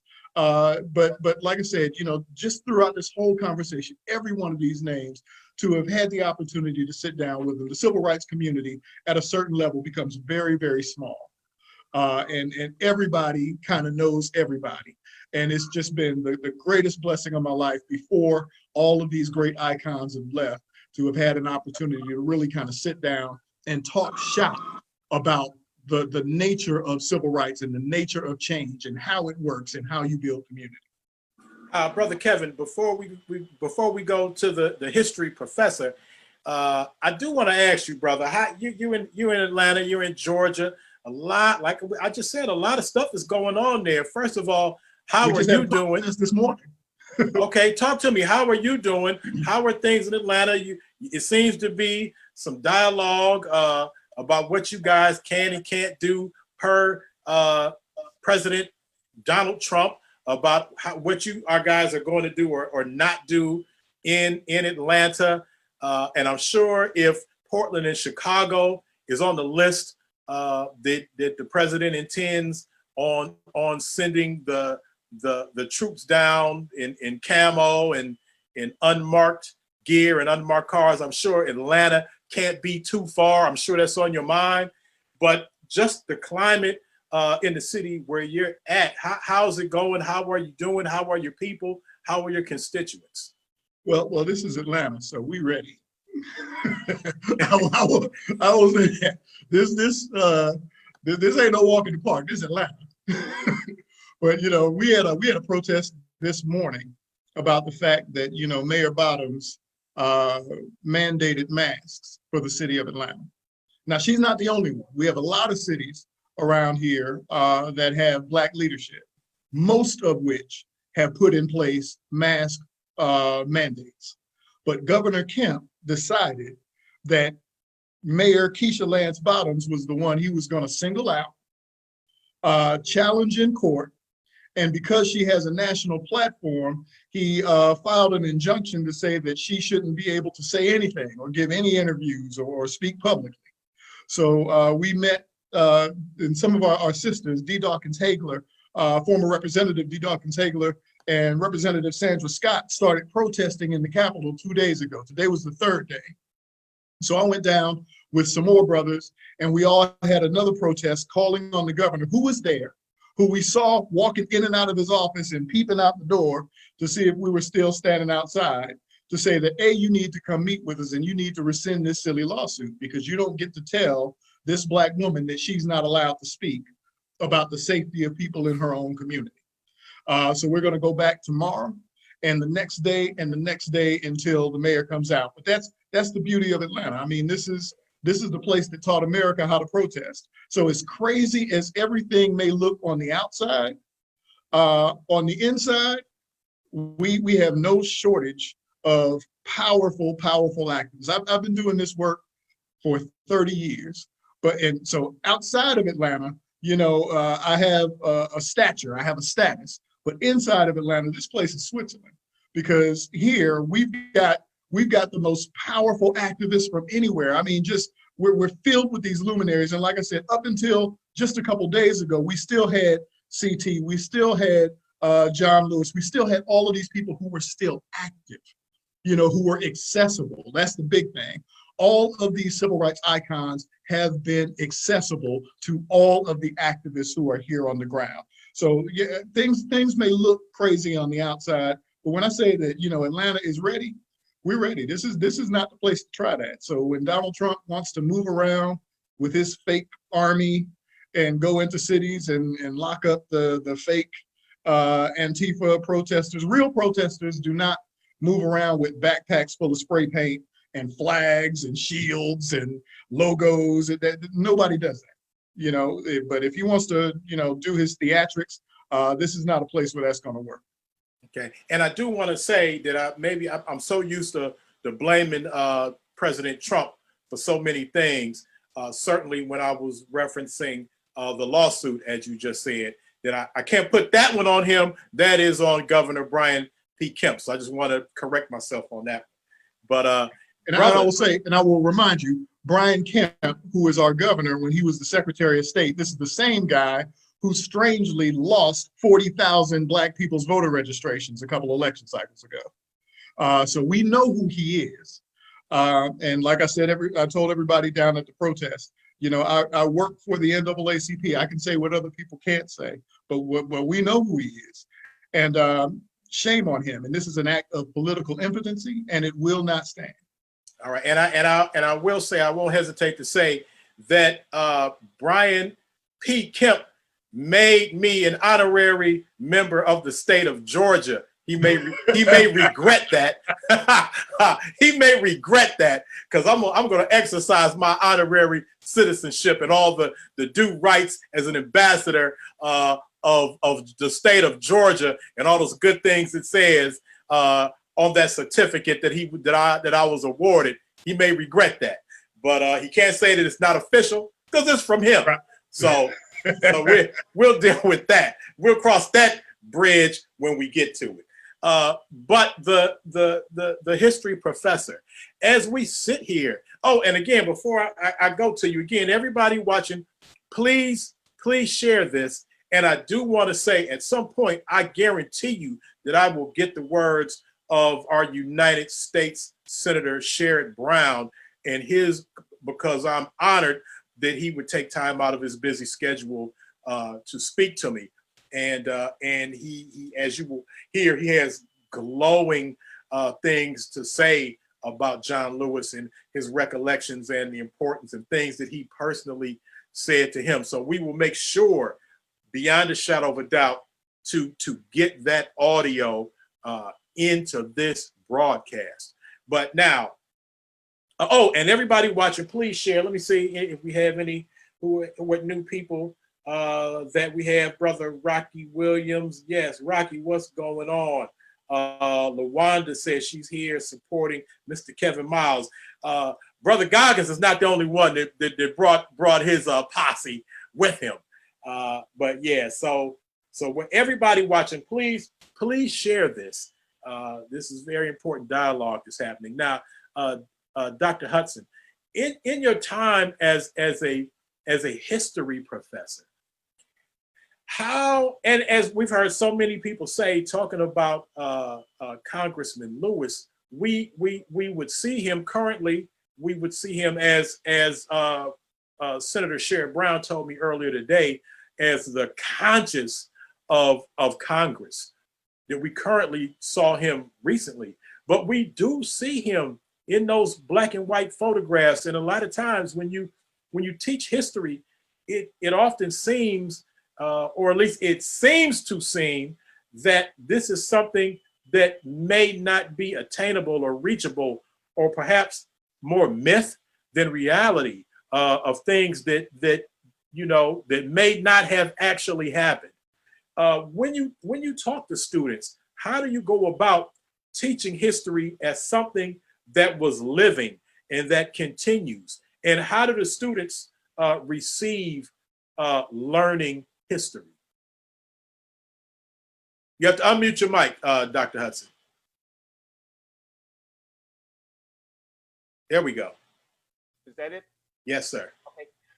As many of you know, my students at Kent State were overwhelmingly white. Okay. In many cases, all of my students in some classes, 100% white. Of course, occasionally I would get some black students, and I was always happy to see them.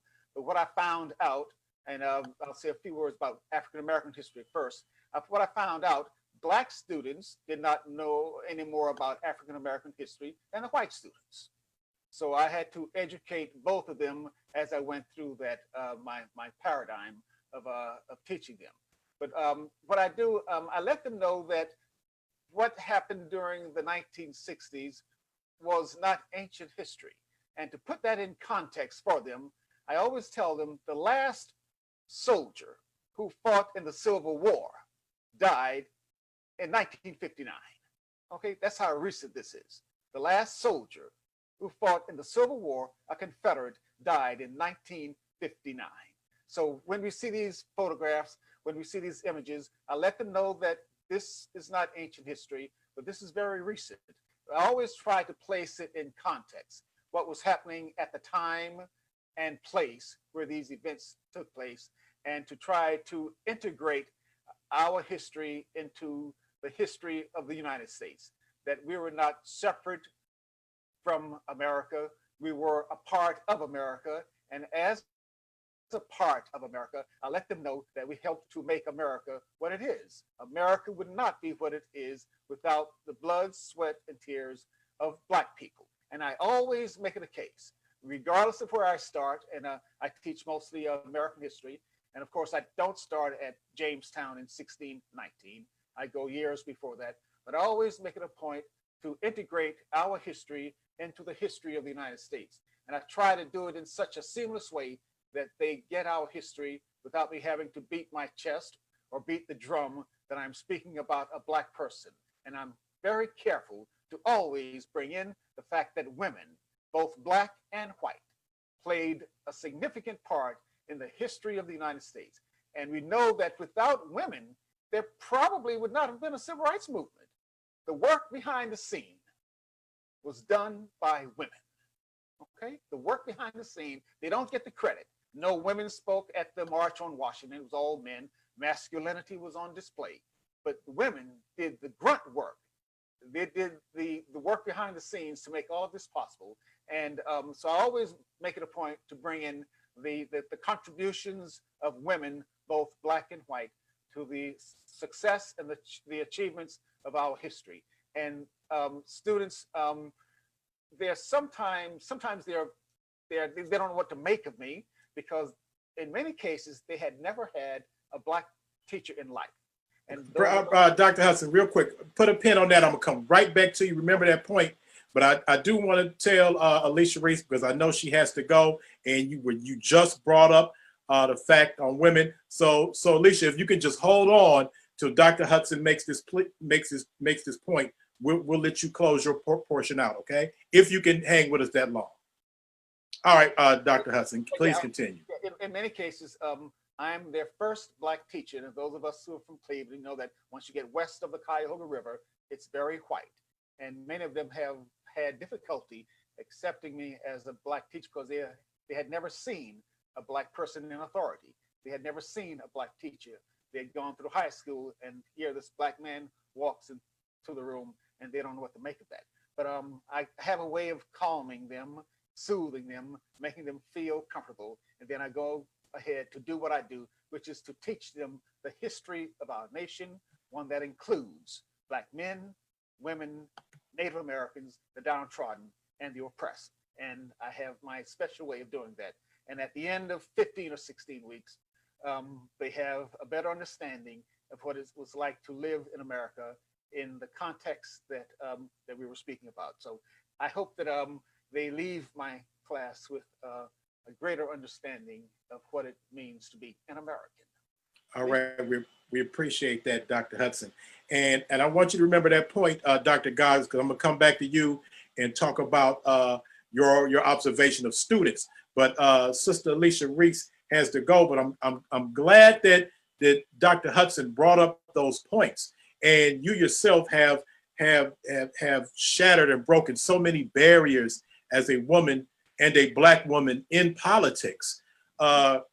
One, share with us, as John Lewis always preached, the importance of participation in politics, of voting, but also talk about what Dr. Hudson just talked about, the uplifting and the importance of women and Black women in this movement in politics. And because you yourself, like I said, have broken so many barriers in politics in the state of Ohio. Just kind of as you leave us, talk a little bit about those subjects.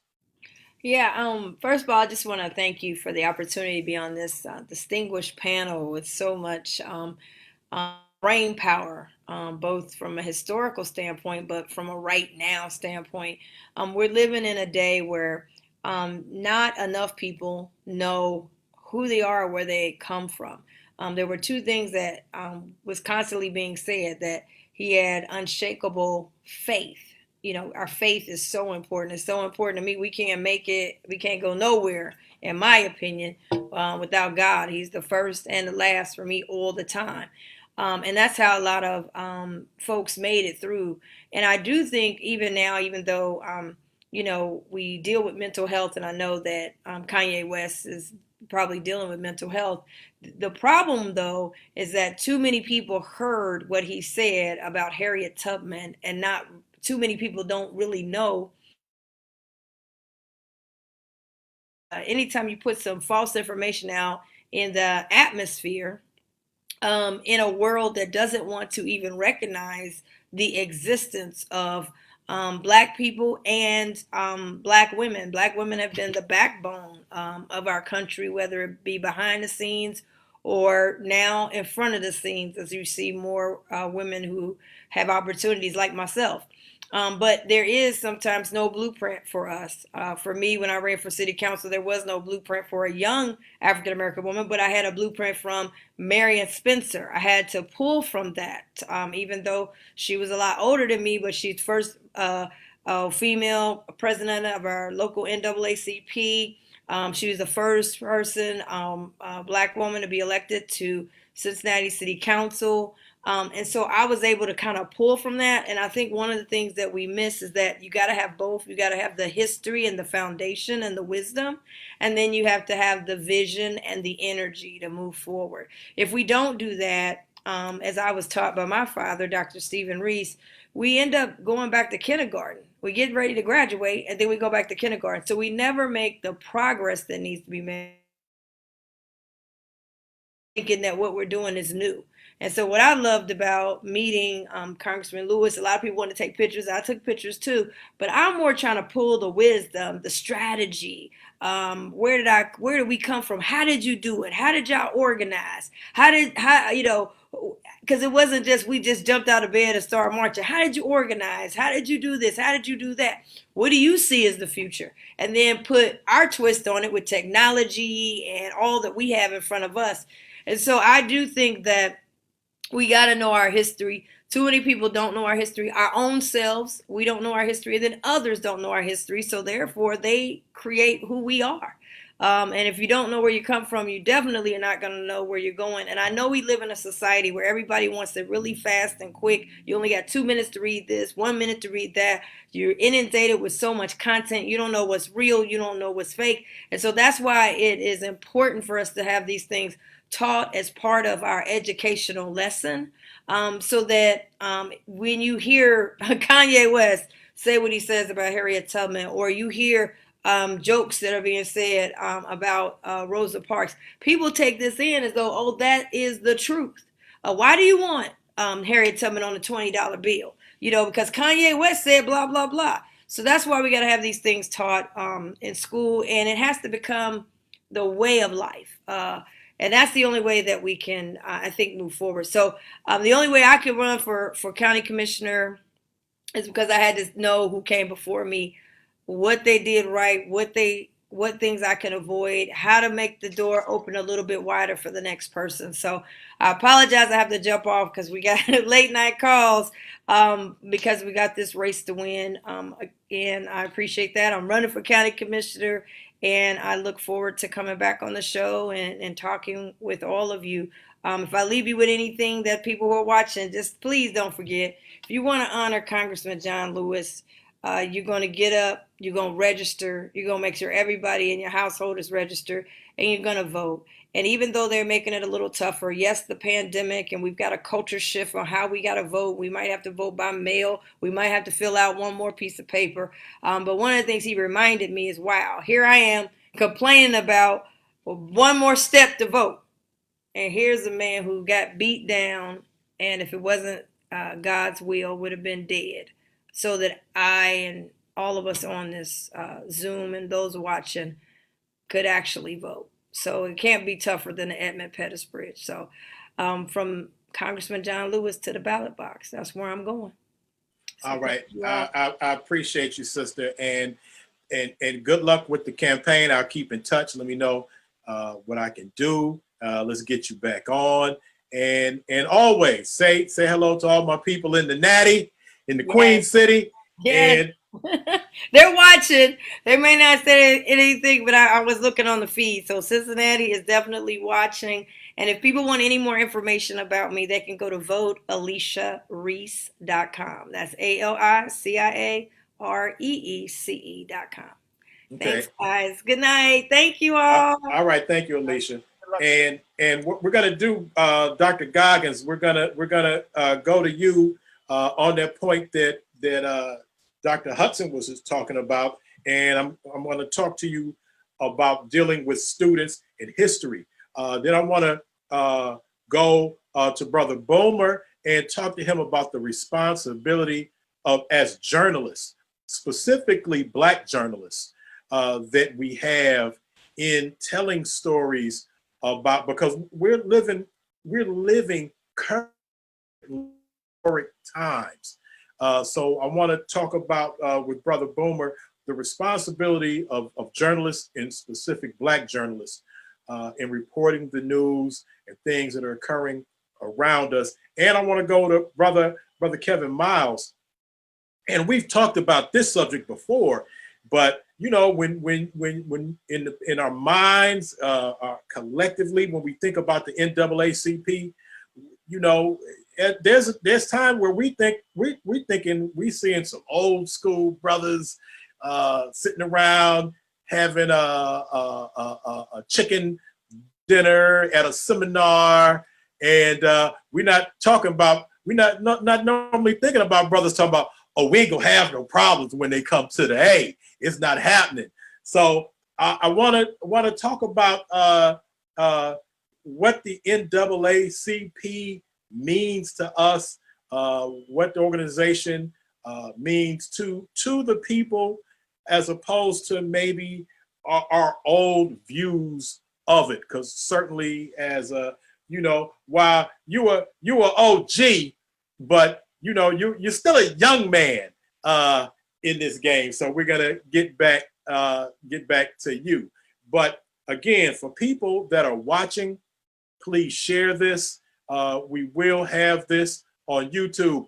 Crazy D, I'm gonna need you on this one, bro, because I meant to actually record this, but I'm gonna need you, and for sure we have to put in the audio from United States Senator Sherrod Brown when we put this back up on YouTube and then back up on Facebook. So I know you can help a brother out. And Alicia Reece, Sister Alicia Reece, I'm glad that she had got a chance to say the things that she said. And when we talk, I just thought about when we talk about Harriet Tubman possibly on the $20 bill, it reminds me that I used to say that the gentleman currently on the $20 bill, Andrew Jackson, was the worst president in the history of presidents. He might be the second worst president now. So we still got to talk about that $20 bill with Andrew Jackson, even though he may have just been moved down to the second worst president. But brother, who did I say I was going next to? Oh no, Brother Goggins. Brother Goggins, back on that point of students and how they hear history You've worked with students on a collegiate level, on a municipality, a school level. How do you see our youth talking about, participating in, and understanding history from your viewpoint? That's a tough one. And I would be remiss, as they say, to also mention that I serve as the ed chair of the local NAACP here in Akron. So those connections as well. I do want to make sure that is said as well. Shout out to Ms. Avery. Miss Avery, our former president, and Judy Hill, our current president, who is doing a phenomenal job. And I know Miss Avery is still on the national board, doing a great work. I think the issue of students hearing our history, right, sits in a context of why of education. And I think too many times we lose sight of that. What's the purpose of education? What's the purpose of this activity? All too often, we get involved with the content. We think about content, math, reading, history, those kinds of things. But at some point, it has to be a question of why. So what's the purpose of it? And that will then give you a sense of the curriculum, right? I often, sometimes in circles, it gets me in trouble a little bit, but I talk about in Louisiana, it was incumbent upon the slave master to provide an education to his slaves, being a Catholic following. And it was, one of those edicts that came down and says, every good Christian slave master should provide an education to their slaves. Now the question becomes, if I am a slave master, what kind of education would I provide for my slave? I'm going to provide them education to make them a better slave. I'm not going to provide them an education to become a free-thinking, critically examining, full human being. So when we talk about what students get in terms of history, one of the initial questions have to be, what's the why? What's the why of sitting in that classroom? And even more specifically, what is the why of the teacher standing in that classroom? If this teacher has trouble with, as Dr. Hudson talks about, if the teacher has trouble as a student hearing about African American history, then what is the likelihood that they will be able to engage, incorporate, provide a perspective of history that is meant to provide a full context, that provides an opportunity to become critical and a full, complete human being.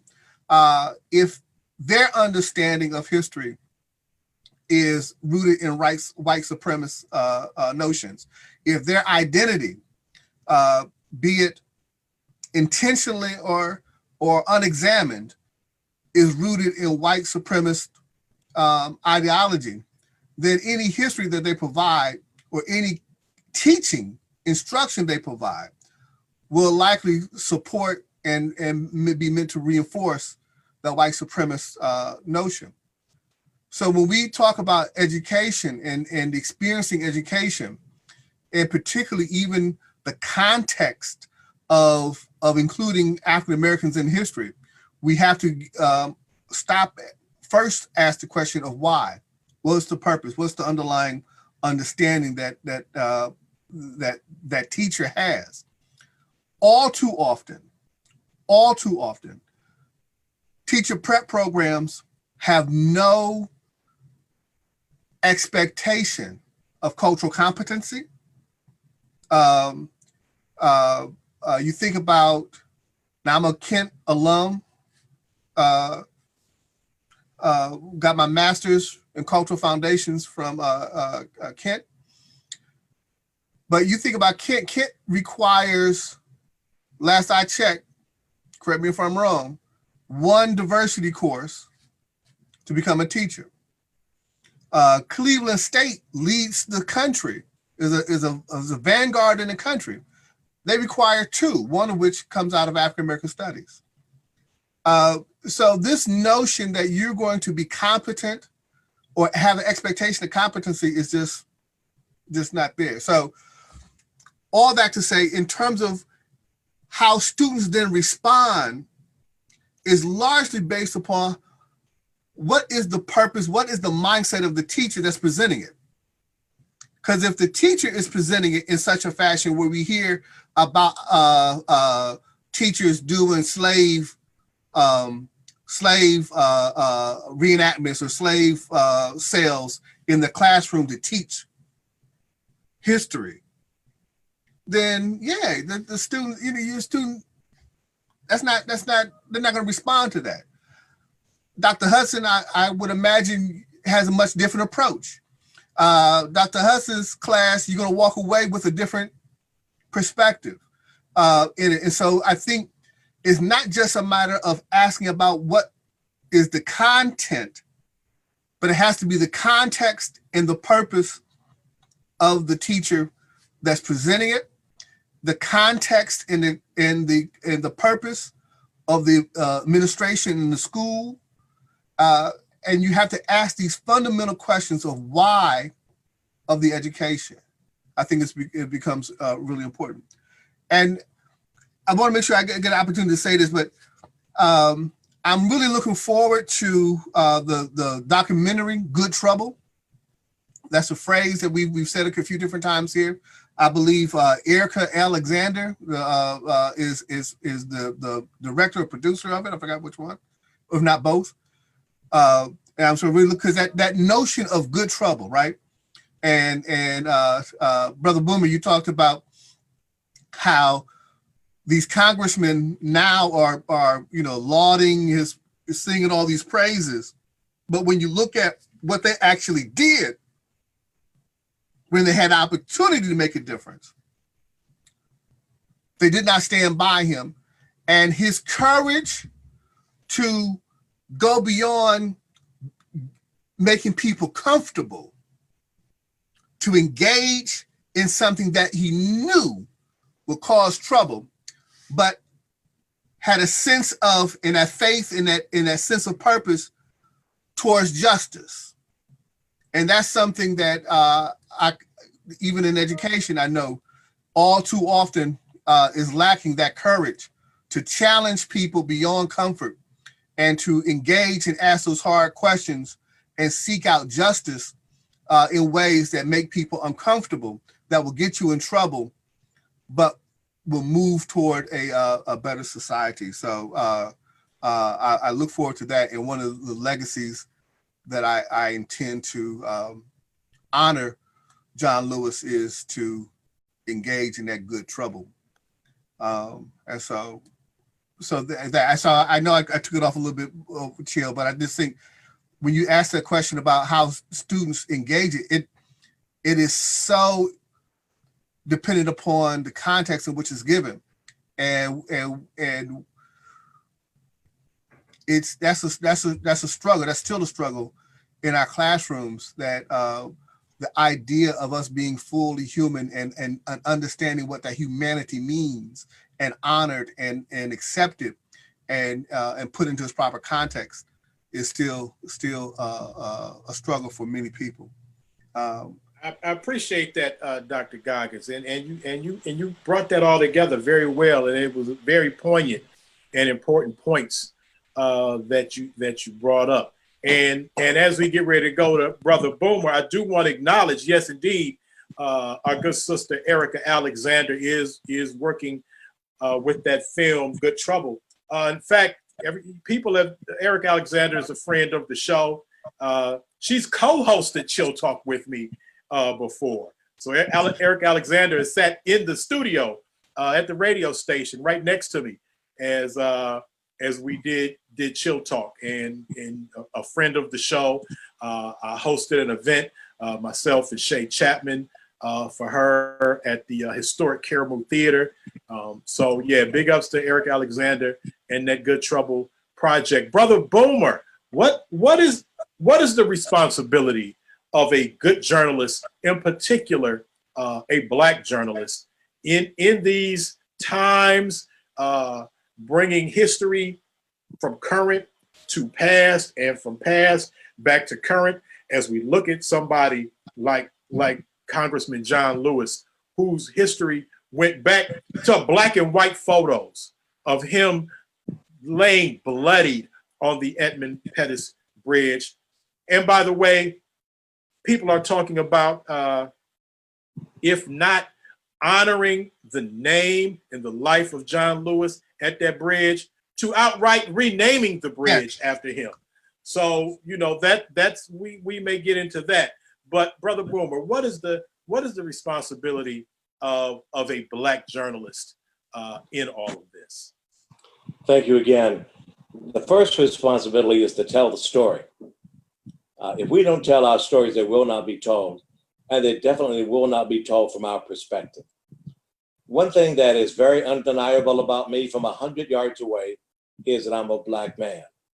And how you regard a Black man most often will be how you will regard me. Now, some people in Greater Cleveland may get close enough to me and say, oh, that's Harry Boomer from Channels 19 and 43, and that may make a difference. It may not. I'm not willing to bet my life on that. But the bottom line is this: if I don't tell the story, it won't get told from my perspective. My storytelling is informed by, not colored by, the fact that I am African American. Nobody has ever walked in my shoes but me. And if I don't tell that story from my perspective, it won't be told. Otherwise, what difference will it make if we have a woman, a male, Hispanic, somebody white, somebody Asian, telling the story? It makes a difference because of who I am. And one of my pet peeves is to hear people say, oh, well, he's a journalist that happens to be Black. Wrong. I was Black in my genes before I was born. I chose to be a journalist. All right? I chose this profession because I wanted to be able to look at the happenings that are going on in my life now and what's happening, and tell that, to chronicle this history. We've had a responsibility since we were brought here to find a way to tell the story, whether it was with the drum or the tapping of our toes and the stomping of our feet. We found the way. The drum, by the way, the earliest form of communication, we found a way to tell the story. And then to make sure that we are not afraid to speak truth to power.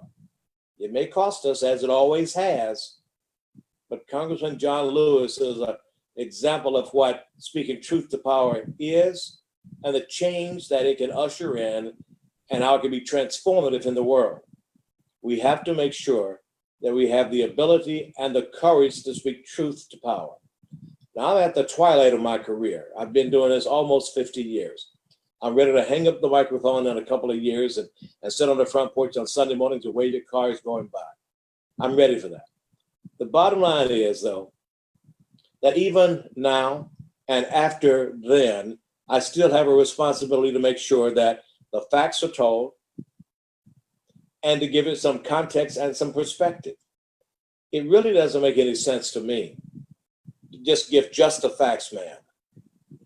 And I know that's been the moniker, and that's been straight down the road, neither here nor there, just stay in my lane. Well, when I drive in my car, I have a turn signal.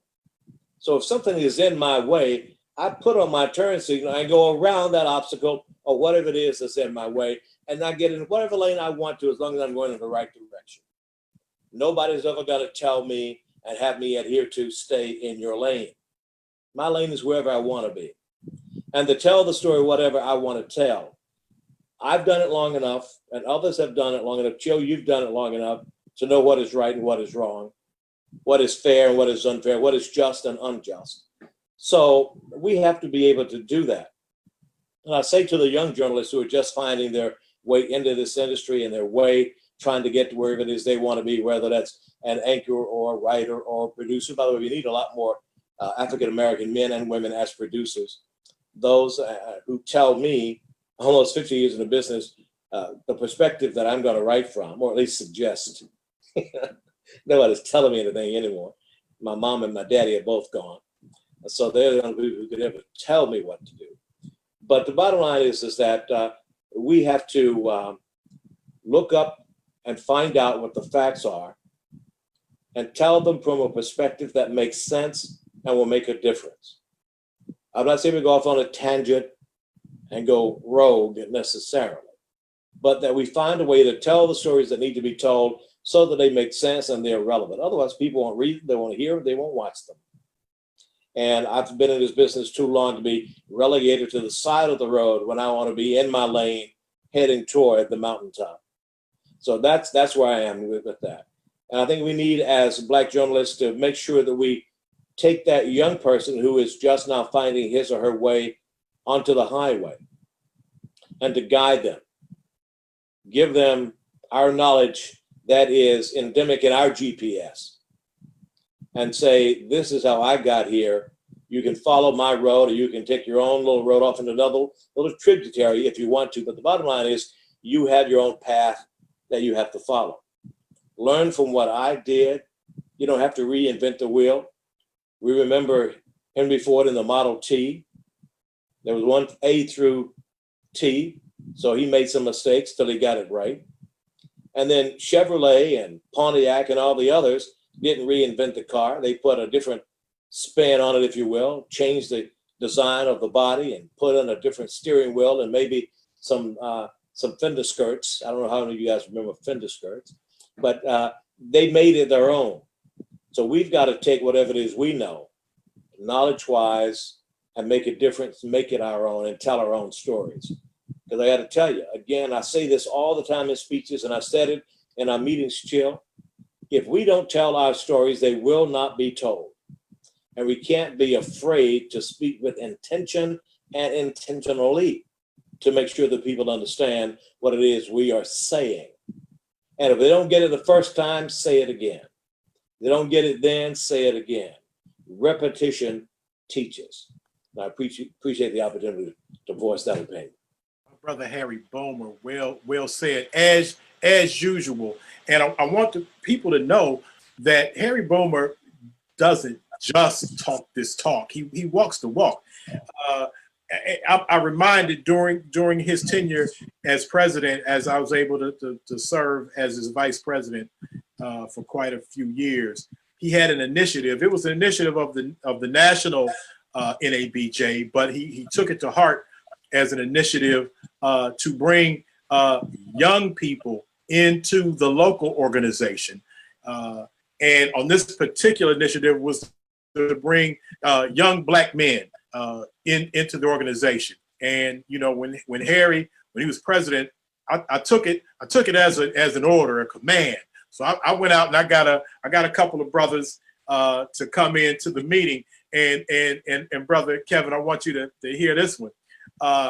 One of the young men that I brought in, he'd been to graduated from college with a background in journalism. He was still a young man, and he was an MC.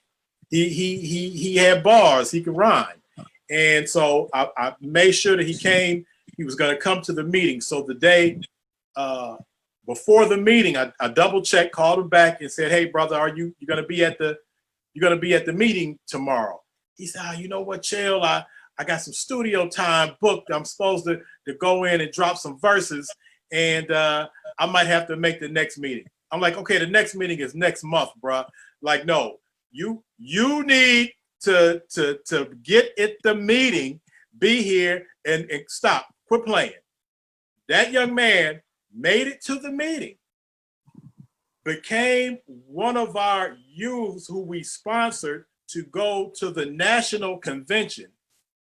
He worked his hand politicking at the national convention, came back, and the next thing I know, this brother had a job at Harry Boomer's station and still has a job at WOIO. So that young man, it probably would not have happened if Harry had not instructed me, Chill, go out and get some young black brothers and make sure they're at the meeting. And while I'm sure he still has bars, I know that he's glad to have a job at the local CBS affiliate. So I'm gonna have to get back with that brother and see if he still got his rhyme skills. I don't want him to lose his rhyme skills, but I'm glad to see that he is an effective and employed person in the journalism community. Now, Brother Kevin, talk to me about leadership, about the NAACP, about training youth, about spurring our youth, our black youth, for the next leg of this struggle, which it is upon them right now. Right. But talk to me about the NAACP and about your mission of getting our young people involved and what the NAACP means to us today, especially in all of what we're dealing with right now. Yeah, I am acutely aware that I am the age now that Ella Baker was when she was in the role that I now sit in the NAACP. And she left the NAACP, went to Shaw University, and became the advisor that helped the young people form SNCC, right? So the one thing I will say about the NAACP is one of the first things that I heard, and to Professor Goggins, for Dr. Goggins, you may remember Nelson Rivers.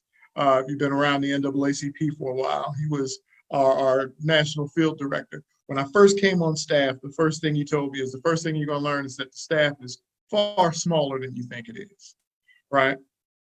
Which it is. It is a very, very small staff, but knowing that the strange paradigm, the strange paradox is the fact that it's very hard for people to wrap their mind around the scale of the organization writ large.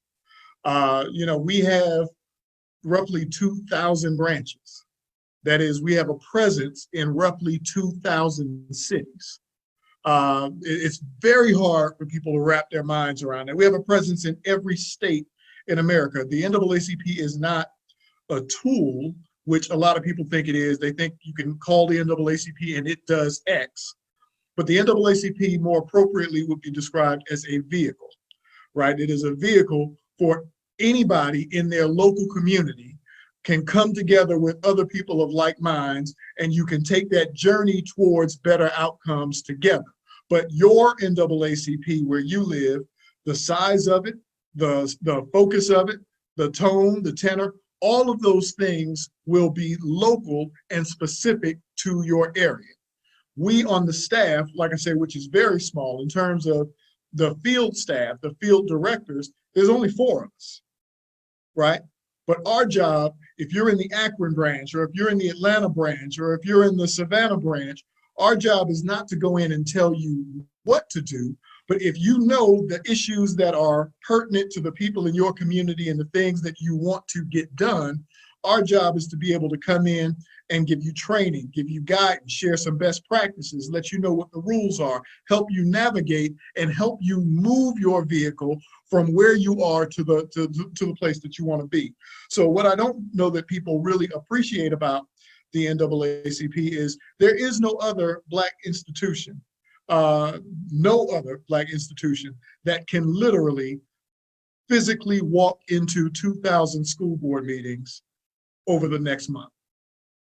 There is no other institution that can literally call a meeting with every governor in the United States. We deal with legislative challenges like groups like ALEC, who, the American Legislative Exchange Council, who were introducing these bills around the country. There is no other Black institution who could literally simultaneously introduce bills in 20 or 30 states at the same time, but the NAACP. And what I want people to understand is it is as old or as contemporary as you in your local community allow it to be. And in this moment, what we have seen after Ahmaud Arbery, after Breonna, after George, is we already had the largest grouping of young people inside the NAACP, quiet as it's kept, but we've now seen this influx of new energy and new voices on all these new young people who are interested in activism and coming to the forefront. I'd be remiss if I didn't mention our National Youth and College Director, Tiffany Lofton, and the work that she's doing, but also this is a moment where it's gratifying as an OG in this movement. I've been an activist for more than 30 years, but it is gratifying in this moment to be able to pass the torch, to be able to see young people like, my Georgia State Conference president, James Woodall, who is in his mid-20s. Now, we just figured out who is going to be the nominee to replace John Lewis, and that's going to be Miss Nikema Williams, but who was a wonderful state legislator and an activist who has gone to jail with the protesters here in Atlanta. But it was also gratifying to see Brother Woodall, my Georgia State Conference president, who is in his mid-20s, make it to the final 5 in the selection process. So it is. When people look at the NAACP and say, "Oh, well, they're old. Oh, well, they're this." No, we are old. We do have people who are in their 80s. We do have people who are in their 90s. We do have people who are 12 and 13 and 14 years old. We run the entire gamut. Every aspect of the African-American experience is represented inside of this group. And anybody who is interested in making change, it's one thing, everybody wants to see change. But if you don't know how to get there, if you don't know what avenues to take, this is a great vehicle for you to become a part of. So that you can work collectively in an organized fashion with other people of like minds, but also, like they say, ain't no such thing as an old fool. We have a 110 plus year organization. Every lesson that there is to be learned about how to protest, about how to make change, all of those lessons are lessons that this organization taught to America. And like I say, and it has been the greatest blessing of my life in the 10 years that I have been here to actually had access to every living civil rights icon across the board who were all still engaged in this work. And so now I had that opportunity to start downloading all of this stuff into the new generation of activists who are in their early 20s, mid-20s, and early 30s. All right, my brother. As we get ready to wind this down, I want the people to know that I have put the link. If anybody out there wants to come on and say anything, that's in the chat. The Zoom link is in the chat. Let me know if that is working. If not, let me know, and I'll put the entire invitation in there. And that's if anybody wants to come in at the end of this powerful panel. Again, please share this. We will, after this goes down, we will work to get this back up, and I guarantee you, by tomorrow, the audio from the interview that I did with our United States Senator, Mr. Sherrod Brown, will be a part of this because he had some enlightening things to say. And I saw a lot of people shaking their heads, and I heard some audible comments when I brought up the thought of renaming or honoring in some way John Lewis at the Edmund Pettus Bridge. Certainly, there are people who suggest that they still may, in some form or fashion, want to hold on to the name for not for Edmund Pettus, but for what the name recalls. So there's something to be said for that, but also something to be said for honoring John Lewis. So as we let some of you guys go, if some of you have some thoughts on renaming the bridge or honoring in some other way John Lewis at that bridge, if anybody on the panel has some ideas that they want to share with us, now's the time. Don't get yourselves in trouble. No, I'm just playing. I think everybody here is beyond that. Like Harry Bowman saying, "Oh no, they're not going to tell me anything." So no, anybody has any ideas on that, because that is something that has been talked about a lot. So anybody out there who wants to jump in and give some thought to the bridge, honoring John Lewis or renaming it or keeping the name for some reason, let's talk about it. Yeah, in fact, I think it's a good idea to rename the bridge, but what I hope does not happen is that they rename the bridge on that one incident that happened on March 7th, 1965, the beating. That is not reason enough to rename the bridge. As we all know, there are a lot of Black men and women who were beaten during the civil rights movement. What they need to do is to rename the bridge on what he did as an adult. They need to look at his adult life. John Lewis as an adult worked diligently, courageously to help those who were bewildered and battered, to help those who were disillusioned and disappointed, to help those who were downtrodden and oppressed. That's what John Lewis did. So rename the bridge in honor of his work, not for the mere fact that he was beaten. And also keep in mind that if I were to encapsulate John Lewis, he was more than the conscience of Congress. I think we can say that he was the conscience of the nation. And what John Lewis wanted for America, he wanted Americans to do justly, love mercy, and walk humbly with their God. That's what John Lewis wanted for America. And let us then rename the bridge in that context and not for the fact that he was beaten. That was nothing unusual to be beaten by white thugs during the civil rights movement. Okay. Dr. Hudson finishing strong with that. Anybody else have any thoughts on renaming the bridge? I do. Just, if I may, just briefly try not to get myself in any trouble, or maybe get in some good trouble. We'll find out. But I think that the relics of the Civil War should be just that, relics. Take the name, put it in a museum, so it's still remembered but not displayed. Congressman Lewis lived a good, strong, committed life toward justice, and we should remember him for that. I don't like the idea of a man who was a grand dragon in the Klan, talking about Edmund Pettus, being still honored in the way that he has been for more than 50 years, because the bridge was there before Bloody Sunday. I just think that there are ways that we could find a way to honor Congressman Lewis by renaming the bridge, and like the brother just said, to appreciate all of his work, and then to not only rename the bridge, but go a step further, if you will, and to find a way to re-energize the Voting Rights Act.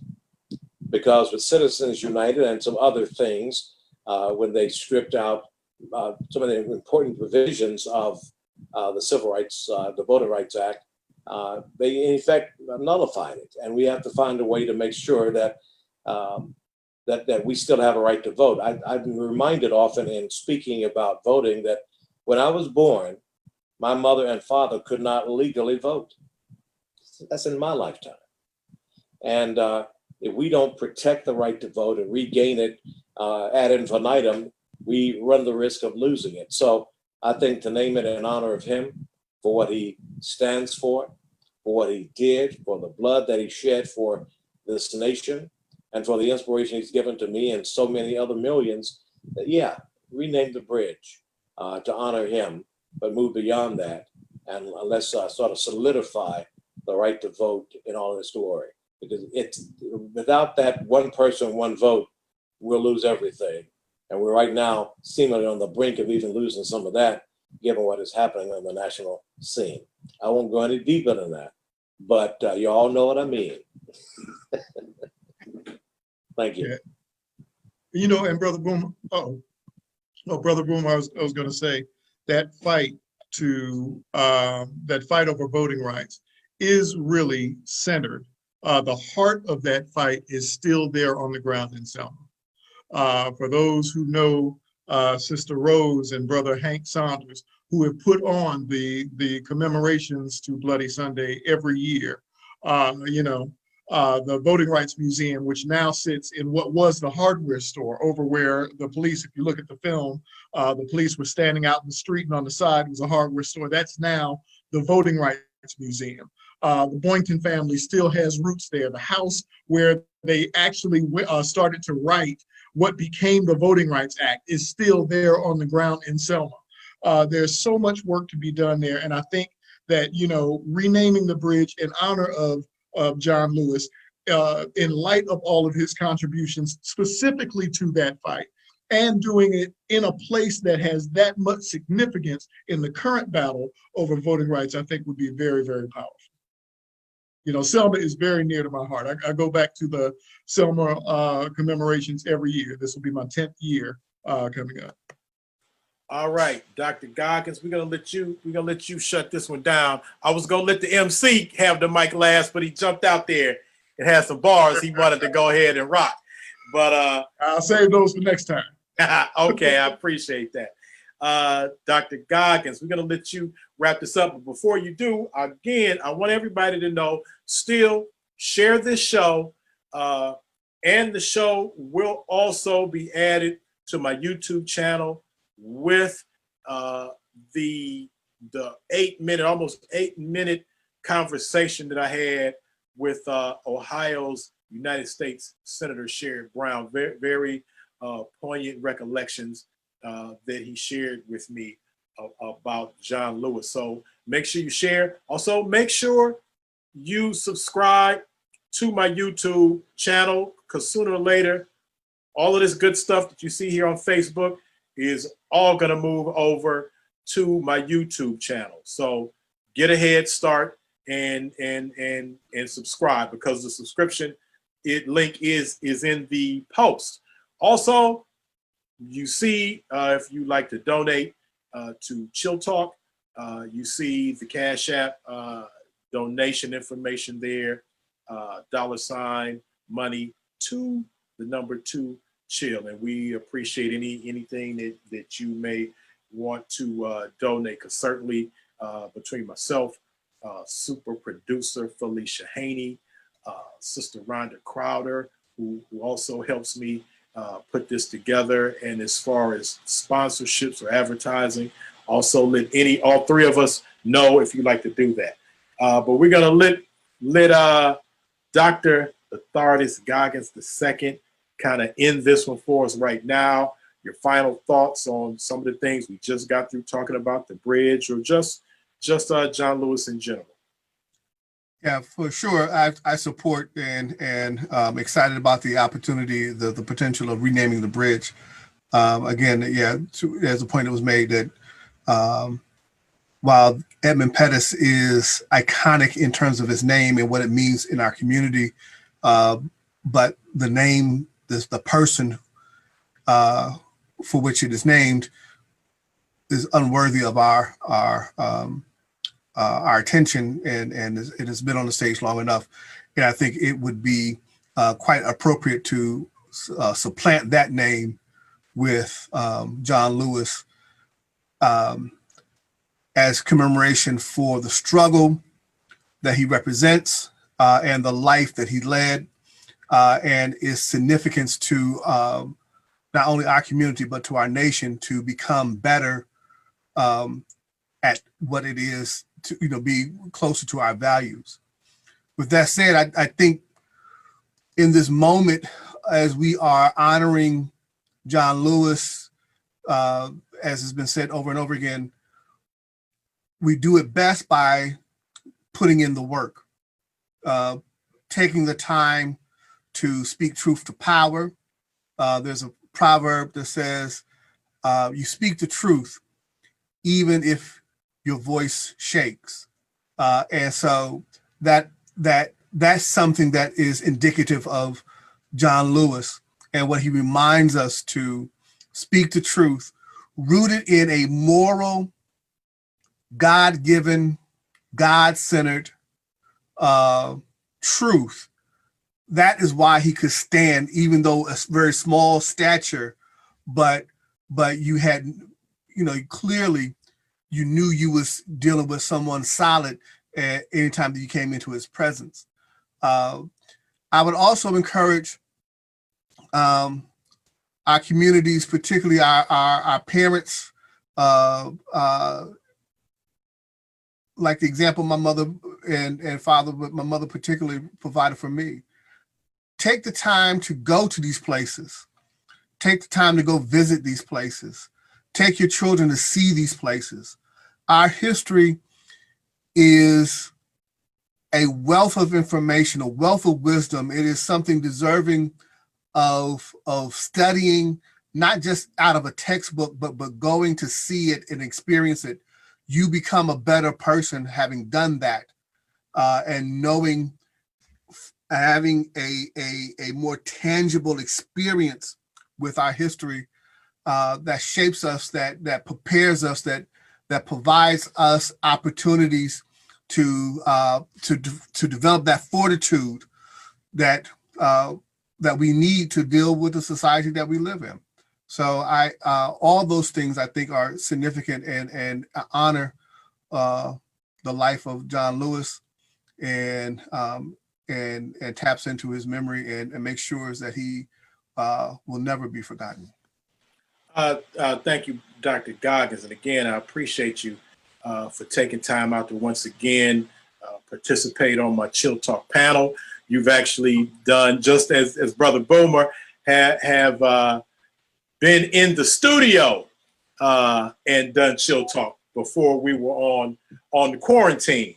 Yes. But I'm getting used to doing this from my house. I just want everybody to know that. And when we return to the radio station, I still will continue to do a show or some other shows on location. Maybe not here at my house because my family has to be quiet. We have to make sure the dog doesn't start barking. So I miss whatever dinner was because I'm sitting here talking, and after the show's over, I go back and I have a college student, a young college student in the house. Dinner's gone by the time I finish the show on Wednesday. But no, I will continue to do the show just as Brother Boomer. He continues. He's talking about sitting soon. He'll be sitting on the porch waving at cars. Yeah, right. Harry Boomer is going to continue to work. I know that. He knows that. He does outside of the his news show. He does another show. So Harry, real quick, let him know about the show that you also do. Thank you for the opportunity. It's called CW43 Focus. It's a public affairs show that airs on one of our two stations, one of our main over-the-air stations.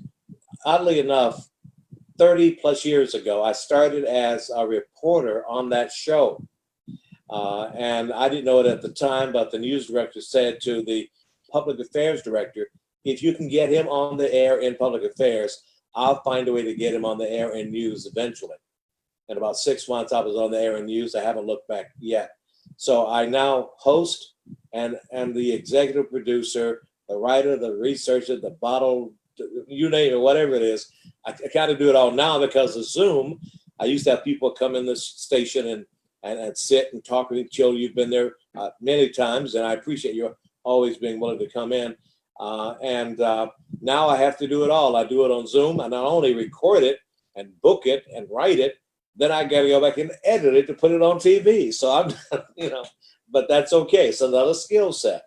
I'm not staying in my lane, and I'm just trying to do what I can do. And I've been blessed to be able to do it. This melanin in my skin has been both my blessing and my burden. And I am still in the struggle, brother. And I'm going to stay as long as God gives me breath. Harry, you also do a show with Sister Lillian Piles. Yes, I do. Thank you very much. It's an internet radio show on voicehitradio.com every Thursday evening from 7 till 8 o'clock. We talk about arts, culture, music, movies, and more. And she won't let me talk about what I do on a daily basis because it's too negative for her. And I appreciate that. One of the reasons I do this is because I want to get away from who shot whom and what happened, what politician stole $61 million today or whatever else. So that's the bottom line. And that's my escapism, that and my my garden across the street called Genesis, where I put my hands in the dirt and let Mother Nature take all of this trauma up off of me, this PTSD that we're suffering from for the last few years. I find Mother Nature can handle that better than I can. So my hands get in the dirt, I release it, I see beautiful things grow, and because of that, I'm able to maintain and continue to grow myself. Well, Thank you for the opportunity. as we can see, Harry Boomer is not about to just hang it up and go fishing, as we say. He has a lot of journalism is still ahead of him.